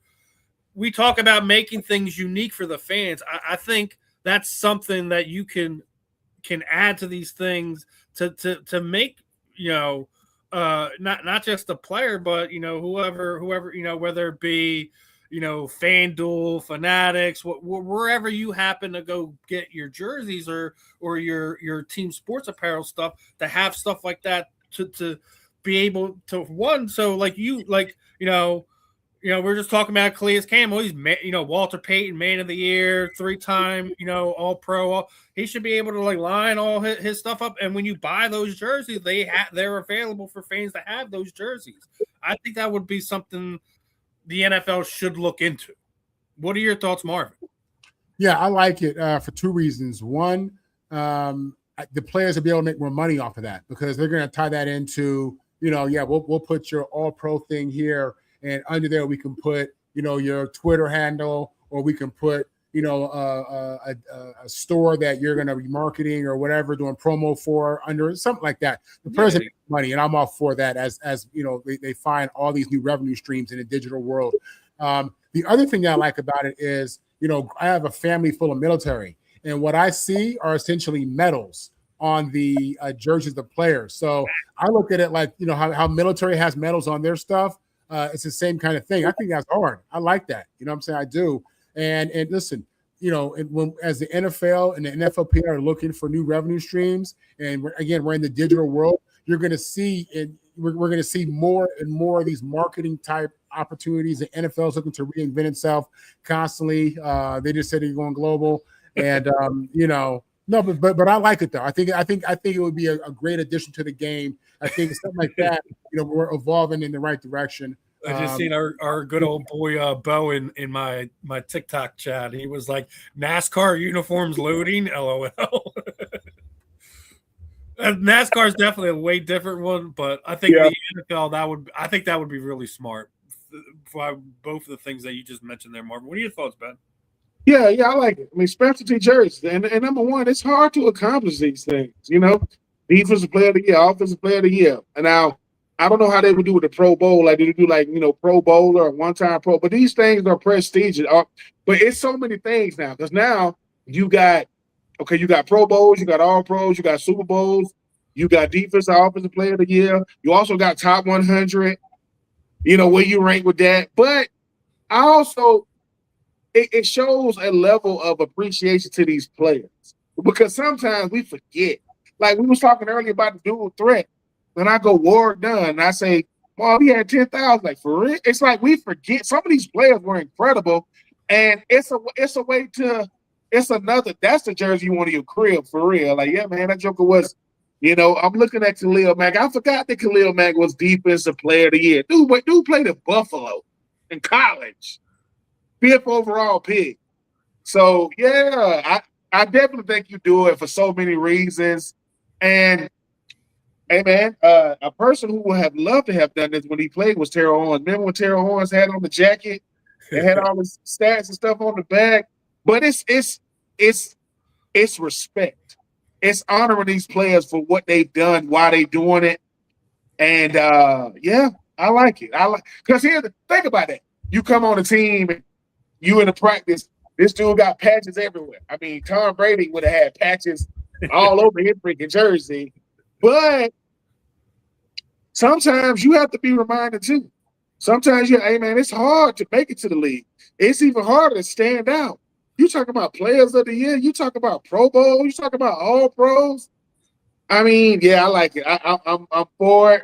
And it's a chance for the NFL to another revenue generating stream. Yeah. There go another one, but it's a difference in being a Pro Bowler and an All Pro. There's a bit first team, second team, third team All Pro.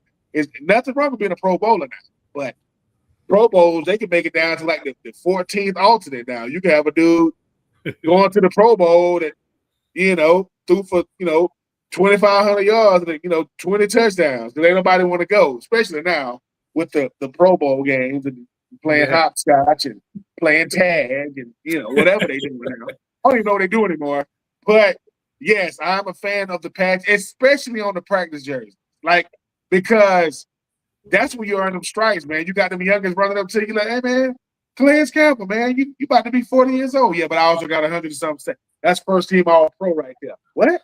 Yeah, young. I was doing this when you was in middle school. 19 years. He's going into year 19. God, respect. And I think you should put a patch on what year you are in the league, like 19th or 18th. I think that kind of stuff too, to let kids know, hey man, that's 19 drafts. They came and went, and I'm still here. Start. That's dope. That's dope. Now, speaking of trying to get back to a team and start, and I don't know if you've seen last week that Ertzy was working out with Andrew Luck there in Stanford. Trying to get back on a team, get back on the field. Obviously, gruesome injury at the end of last season. Now he's been linked to Philadelphia because I think he's like 7 catches away from having the most receptions in Eagles history. So I know people are asking for that. Ben, your thoughts, man? Do you think he's going to play in more than a handful of games this season and be able to give his final ride on his terms, or have we seen the last of what Zach Ertz has to offer? If Zach Ertz can bring, if he could bring some quality of a play to like the Eagles, Yeah, I mean, sometimes teams are good enough to let a guy come out like a Zach Ertz and say, "Hey, man, I want to be a." Kind of what the Chargers did last year for Keenan Allen. Yeah, I can see something like that happening, but it just can't be a gimmick. You know what I'm saying? Like, and I know Zach Ertz don't want to be a distraction. If you still got some quality football left in you, and you can help this roster, yeah, let's do it. I mean, a guy like Eli Stowers would benefit greatly from having a guy like Zach Ertz there. Well, yeah, and Zach Ertz understands this too. His best years are definitely behind him, but sometimes you get to come onto a roster for what you bring to a locker room, stabilizing an offense, helping guys just breathe a little bit. Hey, man, I was on that first Super Duper Bowl when we had that three-headed monster. You know what I'm saying? And so I just think that for a guy like Zach Ertz, it has to be a team that's good. It has to be a head coach in the front office that's solid, and it doesn't get much better than the Eagles for him. I hope they do it for him. And because you never want to end like that, on an injury. But being out there with Andrew Luck, who I think is the general manager, if I'm not mistaken, for Stanford right now. Yeah. And football it's unforgiving, man. Sometimes sometimes your last game or last play ain't what you wanted it to be. Everybody don't get that one-day contract or that final season. Everybody ain't getting the Kobe. That's not happening. But if the Eagles can find a way to bring him on the roster and he's actually helping the team, I mean, so be it, man. I mean, he could be the third tight end on the roster, man. I don't see that being a huge problem. He's not playing on special teams though. No, he definitely ain't. He definitely ain't playing special teams. But no, man. I mean, that injury was gruesome. Yeah, and I ain't gonna lie, it's weird seeing him in a Washington Commanders uniform, just like it was weird seeing him in Arizona. It was weird seeing him in Arizona, man. I mean, it was, but I do hope if he does find a way to make a comeback, the Eagles do give him an opportunity to go out there and break the record. And hey, man, 7 catches. You can get 7 catches ain't hard to come by in today's NFL. You can do that in 3 games. You can do that in 3 games. Yeah. Couple of wide picks, couple of flat routes. Don't gotta be no seam route. And get them, and then let's take you out. Hopefully get you back. Get you back to the playoffs. Yes, sir. Yes, sir. What are your thoughts, Marvin? Do you think Dak makes it back to a team this year? He tore his ACL in week 14 last year. And, back in the day, that may have been, an issue. But listen, we all saw Adrian Peterson tear his ACL and come back the next season around for 2,000 yards. You know what I'm saying? So from a health standpoint, I'm sure he'll be fine. There should be no, issue with that. We've come a long way with that injury. And even last year, he still had 50 receptions, 500 yards, a bunch of touchdowns before he got hurt. So he can still play. And it's an injury he should come back from. And I think it's realistic that we're going to see him play ball this year. Will it be in Philadelphia? Man, listen. I don't know. And I don't think you do it just for the nostalgia or that I wouldn't be surprised to see him go to like Buffalo or somewhere like that. I wouldn't. I do want to see fans have these fantasies about players and teams. NFL owners don't. You know what I'm saying? Fans have these fantasies about where the player's going to land and why and all this stuff. Again, this is a what have you done for me lately? As Ben said, they got a new draft every year. They just had one. Philly may have moved on from that. I don't know if they're going to give him a retirement tour for 7 games. But I think he'll be back in the league for sure. We'll see where Zach lines up, regardless if it's Eagles green, Bills blue, hell, even Dolphins aqua, wherever he winds up. I hope he does well. And he's one of those guys that's just he's just that quiet, cool kind of guy that just demands your respect. That's why I've always loved Zach. We'll see what happens and how he lands up. Now, as we were just talking about the Dolphins, I got to mention what the NFL is now doing to Troy Aikman, as he is now involved in their front office. So the NFL is extending the team access restrictions to Aikman due to his consulting role with the Dolphins, like they did last year with Tom Brady. Aikman can join the production meetings virtually, but cannot attend Dolphins practices or access team facilities. He can still interview players away from facility and broadcasting games involving Miami, things of that nature. That is the absolute right way to handle it. I don't, especially when you have guys who are doing those announcing roles and they have existing roles that are with current teams to prevent any information that he would get that would be able to help Miami. Same with Tom, and information he would get that could potentially help Las Vegas. So not surprising, but it's good to see that they're being open about it. Marvin doesn't like it. What's going on, Marvin? What you talking about? This is corporate. I mean, you got to have guardrails. This is corporate America, the land of greed. America invented espionage. I mean, yeah, listen, we've already seen the NFL owners collude and all that stuff. All the craziest stuff that you think wouldn't happen because they're professionals. And man, look, this is competitive. It's about money. Winning ain't easy. A little bit of information can go a long way. When you dealing with ambitious people, and money's involved as well. I mean, yeah, you got to have these kind of restrictions up. So I get it, man. That's just the way it should be like that. I'm happy that they're doing that because I don't trust none of these boys. You know what I'm saying? I'm serious because look, you all there because they're all everybody's friends. You know what I'm saying? Everybody knows each other. You know what I'm saying? It's just like at certain levels, right? So it's just like no, I get that, man. Corporate greed is a real thing, and these NFL teams are corporate entities. Believe that. Yeah. What are your thoughts, Ben? I mean, not surprising that they restrict his access. I'm not. I mean, Tom Brady kind of set the stage, and everybody was like, well, man, if he's part owner, of the freaking Raiders, how y'all gonna have him up in the booth? Well, we got restrictions. I mean, Troy Aikman, different because I agree with Marv. All of a sudden, this guy, started getting to go to practice, and the Dolphins started winning all these games. Hey, ho. And they're gonna start that with Tom Brady. Tom Brady's part of Spygate now. And he knows what to look for. Look, Tom, we know you ain't doing X and O's no more, but we got to look at the track record now. You know what I'm saying? So yeah, I mean, Troy Aikman is expanding his role when it comes to the Dolphins, but now him and Joe Buck, they'll see each other on game day. They would not see each other during the week. That Thursday through Sunday, I don't get to go. No, you get to sit right here with a computer, and you ain't going to no practice. I like the way, they running that formation. Got his hand talking to you when they talking like this. Next thing you know, Miami's Steven Rychel, they shifting. They calling out plays. Malik Willis looking good in the week 9. They what? So yeah. I mean, but it's only right though. I mean, number one, it doesn't restrict analysts from having roles with teams, but you got to have restrictions when it comes to how you going with production. It can't be business as usual because if you don't think they're trying to get inside trading and lies and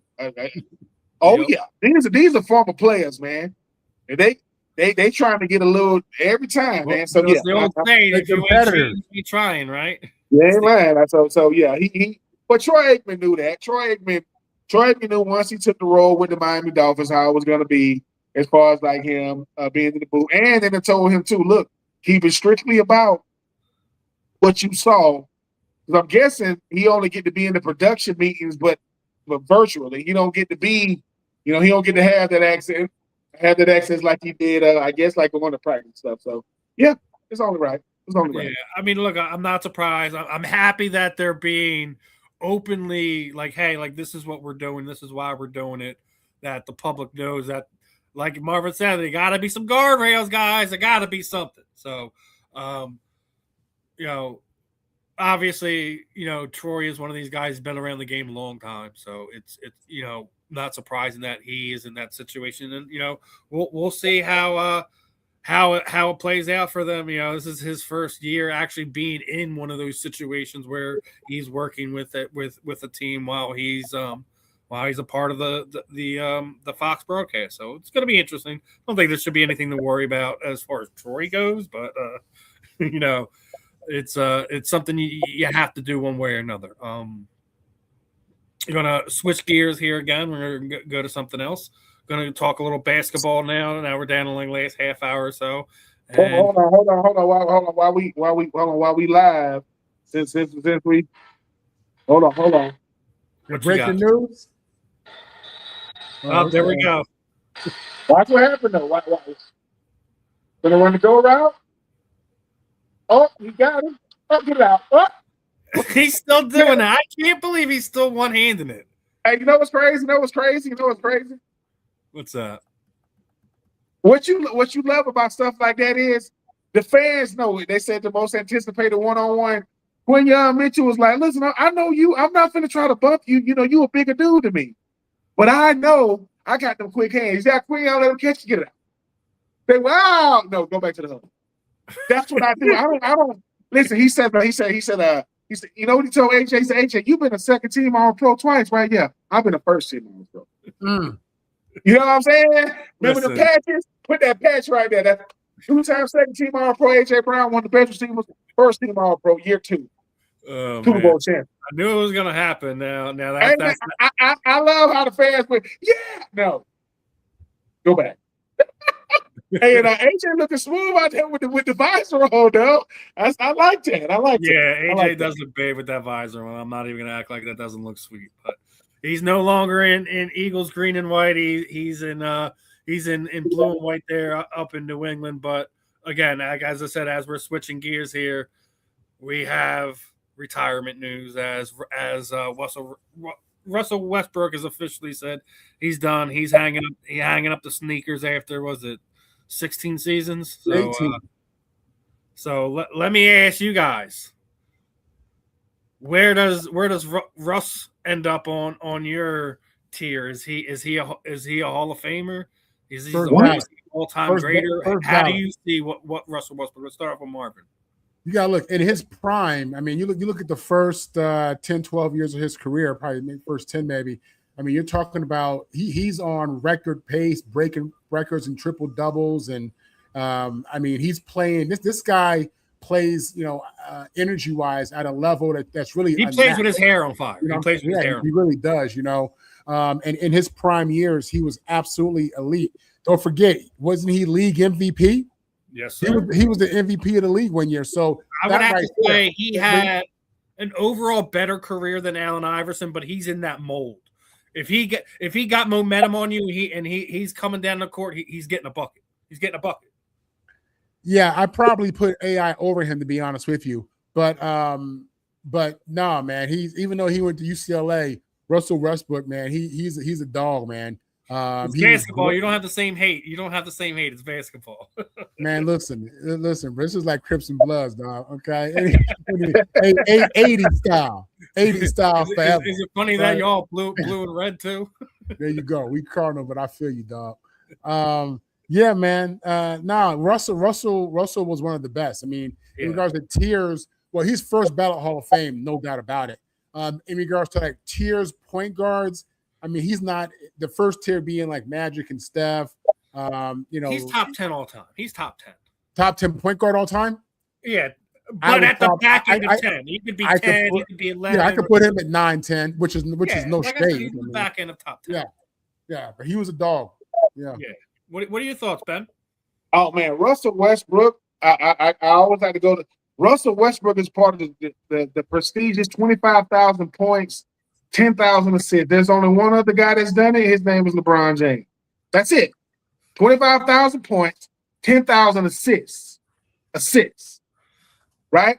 He's also a part of the prestigious club with LeBron and Luka Doncic, and that is they're the only 3 players to get triple doubles against all 30 teams. They got a triple double against all 30. But what puts him in the class all by himself, who's the all-time leader in triple doubles in NBA history? That would be Russ. He got the most. That's saying something, right? Yeah. I got the most triple doubles. When I won it, when I think about Russell Westbrook, I think about he met. Most guys will never ever reach their potential. Russ did. Russell Westbrook. I won MVP, And to let you know the MVP award is fickle, I won the MVP when I averaged a triple-double. I averaged a triple-double the next year, and I didn't win it. So what was different about Russell Westbrook to me had that Kobe, I'm trying to take your soul out there. The way he played basketball, he played a ferocious style of basketball. And to know that he still got basketball in him to walk away, hey, man, we going to miss Russ, man. Russ and KD and James Harden is the reason why OKC fans – Russ is the reason why OKC fans don't know what it's like to have losing franchise because they've been good since they left Seattle to come to OKC. But no, Russ is one of those guys you're going to miss him, man, because you miss – I like the fact when we went up against KD, he all up in his grill. What's up? Like, Russ, like, you talking a lot of trash from over there. What's up? Right? And Russ played hard, man. Like, Russell Westbrook gave you everything he had. And, he's going to be missed. Shout out to him. First out of Hall of Famer, no doubt. I mean, now, you're throwing stats out there, right? And obviously I had to mention LeBron. Have you seen the list of potential records that he has a chance to break, right? Obviously, historic milestone, 24th season. He's only, 1,500 points away from reaching 4,500, right? Only 76 assists away from passing Jason Kidd for third all time. 28 steals away from Gary Payton's fifth all time. 27 wins from passing Kareem for first all time in career wins. First off, I'll start off with saying that right now he's passing Kareem's 27 wins because I don't think there's no way the Sixers don't. He did Jason Kidd too. He's going to get Jason Kidd. What was that? He's going to get Jason Kidd too. I don't disagree with that either. I think I already told you I thought that LeBron's going to be more of a facilitator here in Philadelphia as it is anyways. But I think if he plays both years, I think he breaks every one of those potential records that he's coming up against. That third all time to passing Jason Kidd. I don't know if he'll catch Chris Paul or anything like that, but I mean, he has an opportunity to push himself into another tier that is beyond ridiculous. Marvin, what are your thoughts? How many of those you think he's getting this season? You think he's getting 2, 3, all of them? Yeah, I mean, listen, I've been a guy who for years realized that if this guy plays the game for as long as we thought he would, because I thought he'd be playing, I envisioned him playing as long as he could. I thought that he would retire with all the records, and that's why I've said for years he's justified as the king as he started to break records and get close to records. I mean, you see that. So this is just right in line with that. You know what I'm saying? I mean, he's been able to put himself in position to be here in year 24, the conditioning, the diet, the discipline, championship lifestyle, the lifestyle that someone who is the king should live. So, nah, man, I think it's all realistic for him. Everything within 2 years for sure. Even, the assist record, or the third place position for the assists. I mean, that's less than 1 assist a game. You know what I'm saying? So he's going to give you that, right? Even if he misses 20 games for whatever reason, load management, he's still going to give you multiple assists a game. So yeah, that's going to happen. And then points. Listen, this is all just icing on the cake. People talk about LeBron stat chasing. Not stat chasing, man. This is just what you get when you survive in a game this long. You know what I'm saying? That's really what it is. People need to change the narrative on that and applaud him for his longevity and his ability to put himself in a position to Cal Ripken of the NBA. I don't think you're going to ever see anyone that play that long, that consistent. You're never going to see it. It's not going to happen. Yeah, you're absolutely right. So no, all realistic, and I think it's going to happen. I'm expecting him to play both years of the contract. So, yeah, I think anything that's mentioned, at least 3 of them are on the table for this season. The only thing you might have to question is just how long it'll take him to get that. Now, obviously, we were talking about the schedule the last few weeks, and people were just, really upset about the scheduling that the Sixers got. Fewest back-to-back games, fewest 3 games in 4 nights. No Western Conference matchups until after the 18th game of the season. I mean, are we really like pulling at straws here? Like, I get it.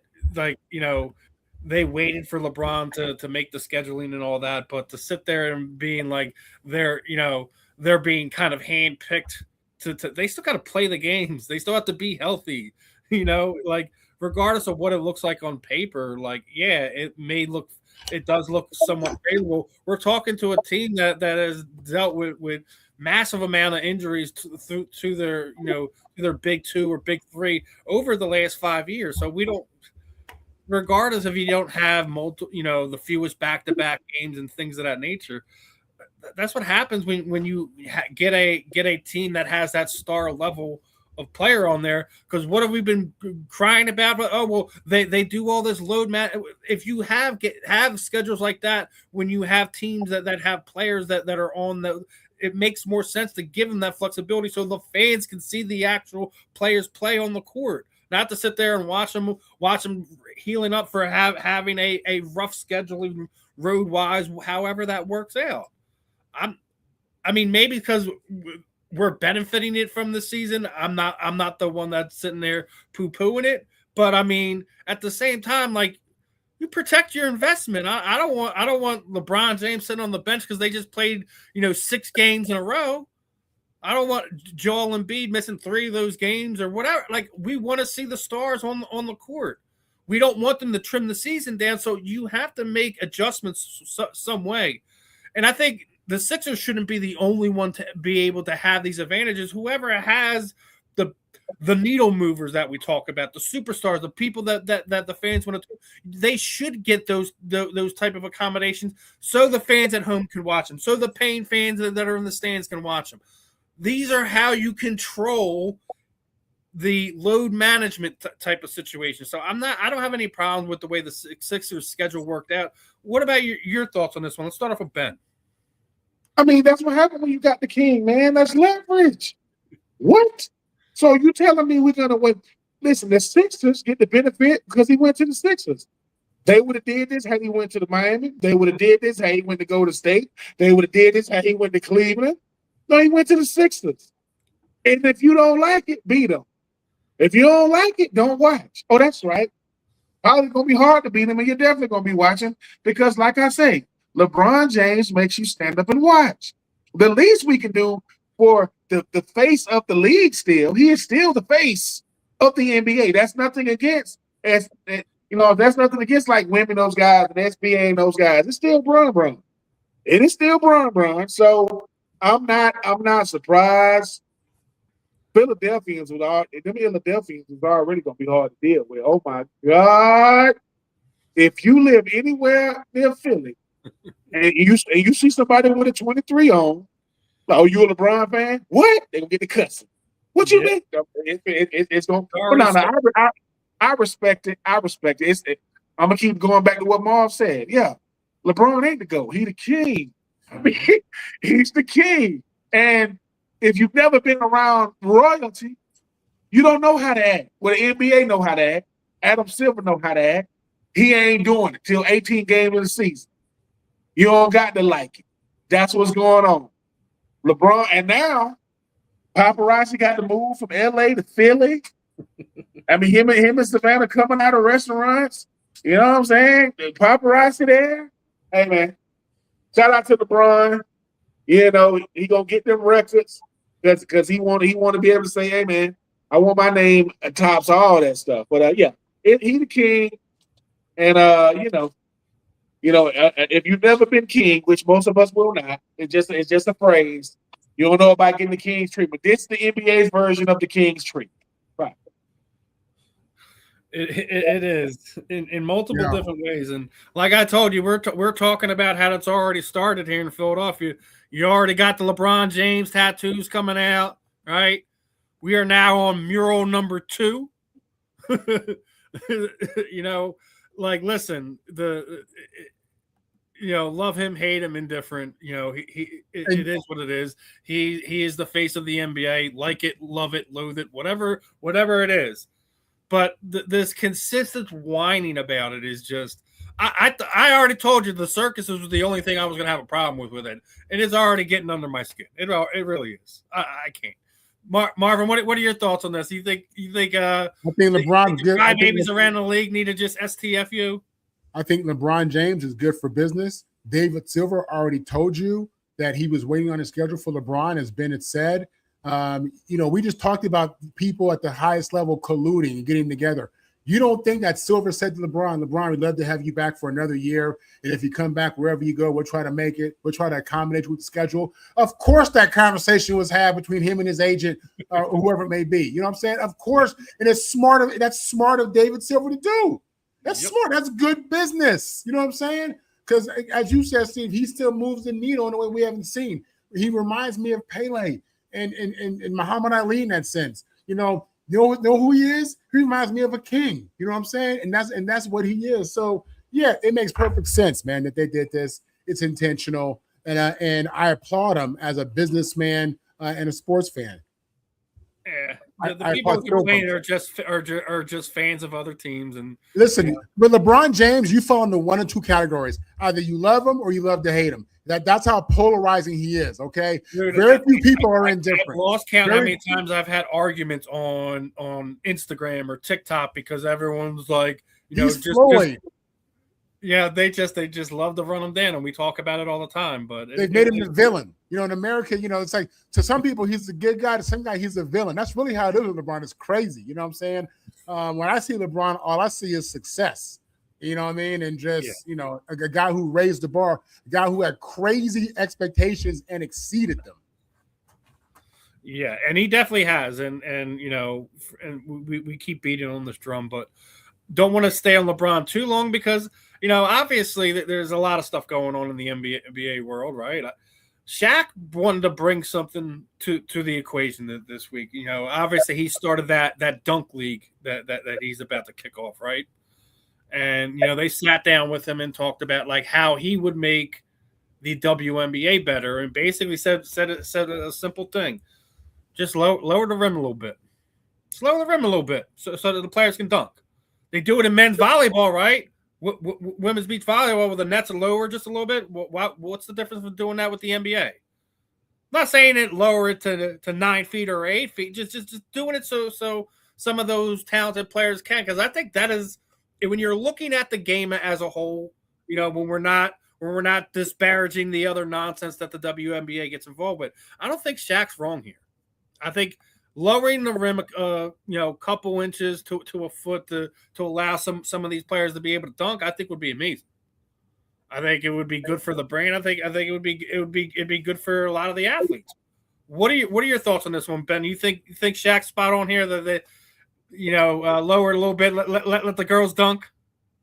I mean, I've heard this notion before, and I've heard Shaq say this before. The reason why it's probably not going to happen because the ladies don't want to look like they gimmicky. Because if you go from nobody dunking to everybody, just get polarized. People gonna be like, I know what Shaq is really saying. He's saying, look, a lot of reason why we like the NBA is, man, people can get posterized, people can get gammed on. Yep. I say, well, the average height is 6'4".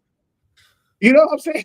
Like you got 6'6" point guards over there. I think Brittany Griner, she's the tallest of like 6'8", 6'9". Everybody, Iger Wilson. I get what Shaq is trying to do for the league as far as viewership, exposure.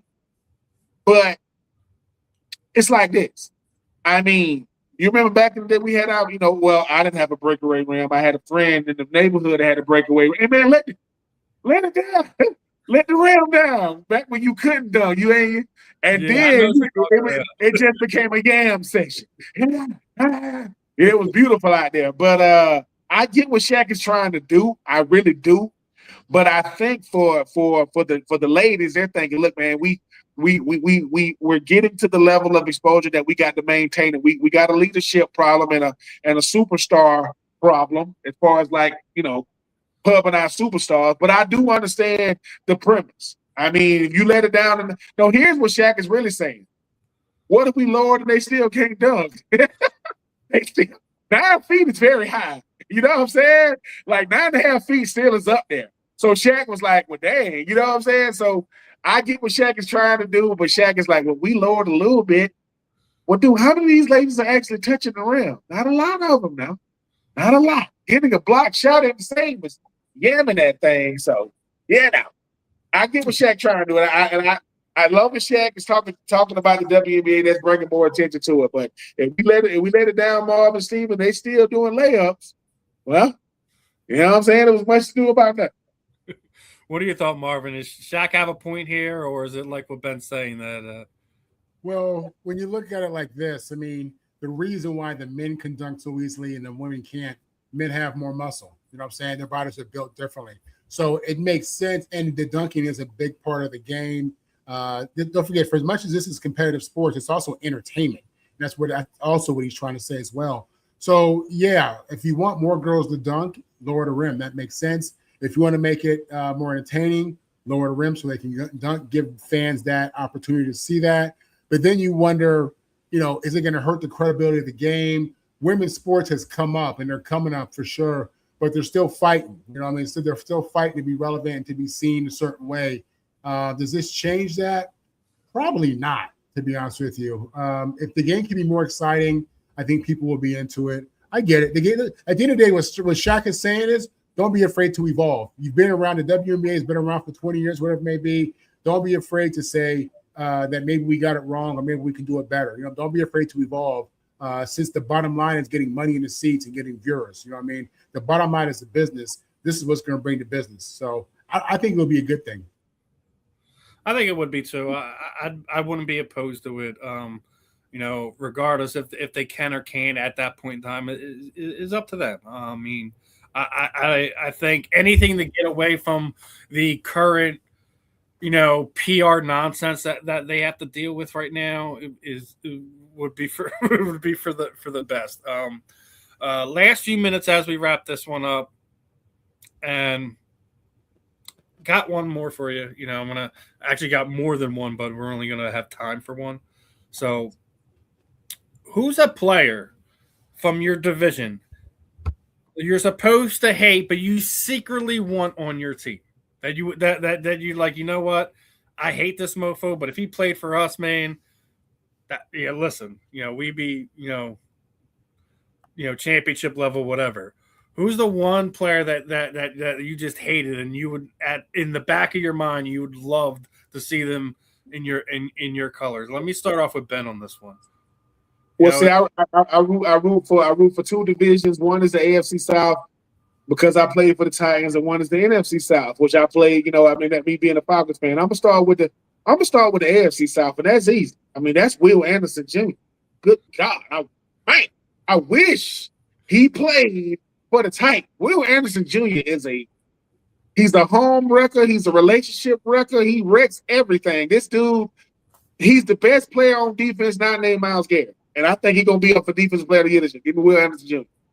And with the Falcons, that's easy. Derrick Brown for the freaking Carolina Panthers is a monster at defensive tackle. Like, people don't talk about. He's like Jalen Carter. Steven, Jalen Carter get the pub, though, because he's on a good team. Good players on bad teams don't get no pub. Derrick Brown is because, our pass rush, I don't know if you guys have heard Pierce, he's out for 8 games, He running for police and tripping. So he's out for 8. Love to have Derrick Brown. But as a guilty pleasure, though, I would love to have Ted McMillan or Chris Olave from the Saints, or to go along with Drake London. You got Chris Olave on one side, Drake London on the other. You know what I'm saying? But yeah, give me Will Anderson Jr. for the Texans to go to the Titans to be right beside be on the outside of Jeffrey Simmons, or give me Derrick Brown to help a defensive line that we need 2 things. We need Jesus, we need prayer, and we need a drink. It's going to be a long year, but it's Falcons D line. It's going to be rough. No, you're already dooming and glooming. What about you, Marvin? Who in your division would you put on your Jets right now and think that you guys would be a much better team that you currently hate? Easy. AJ Brown.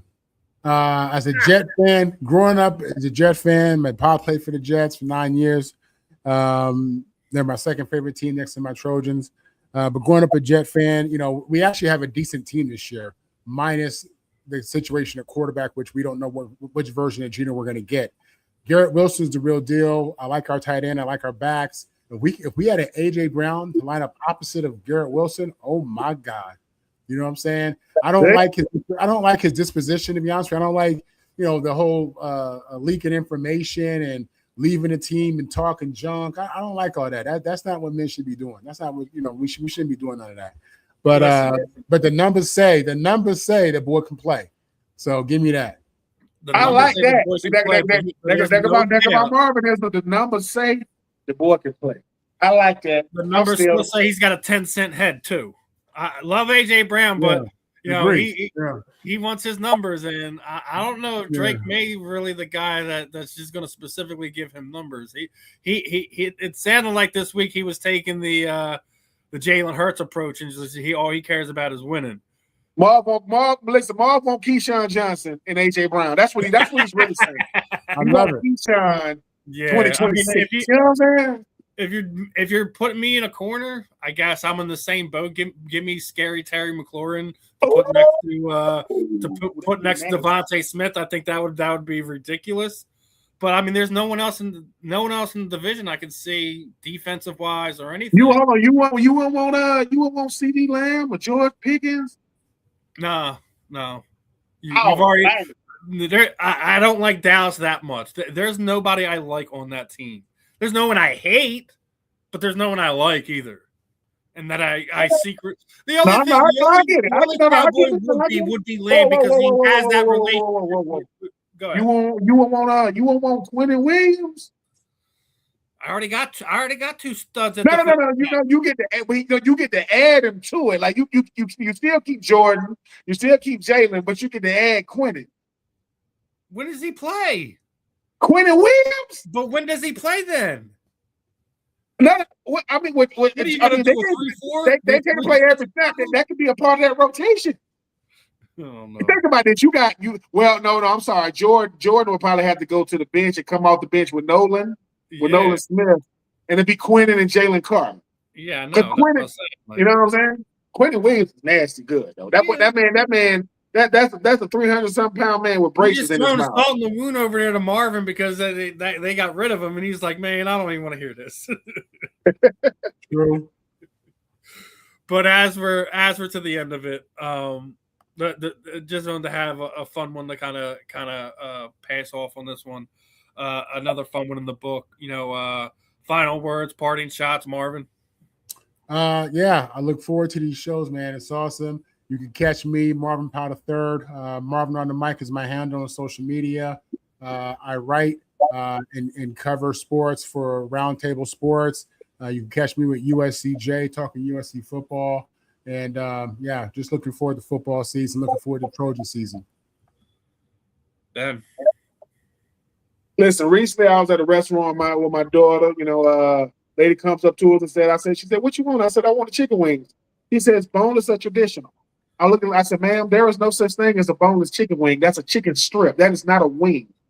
Chicken wings have bones in them. Marvin Powell. The whole thing. There you go.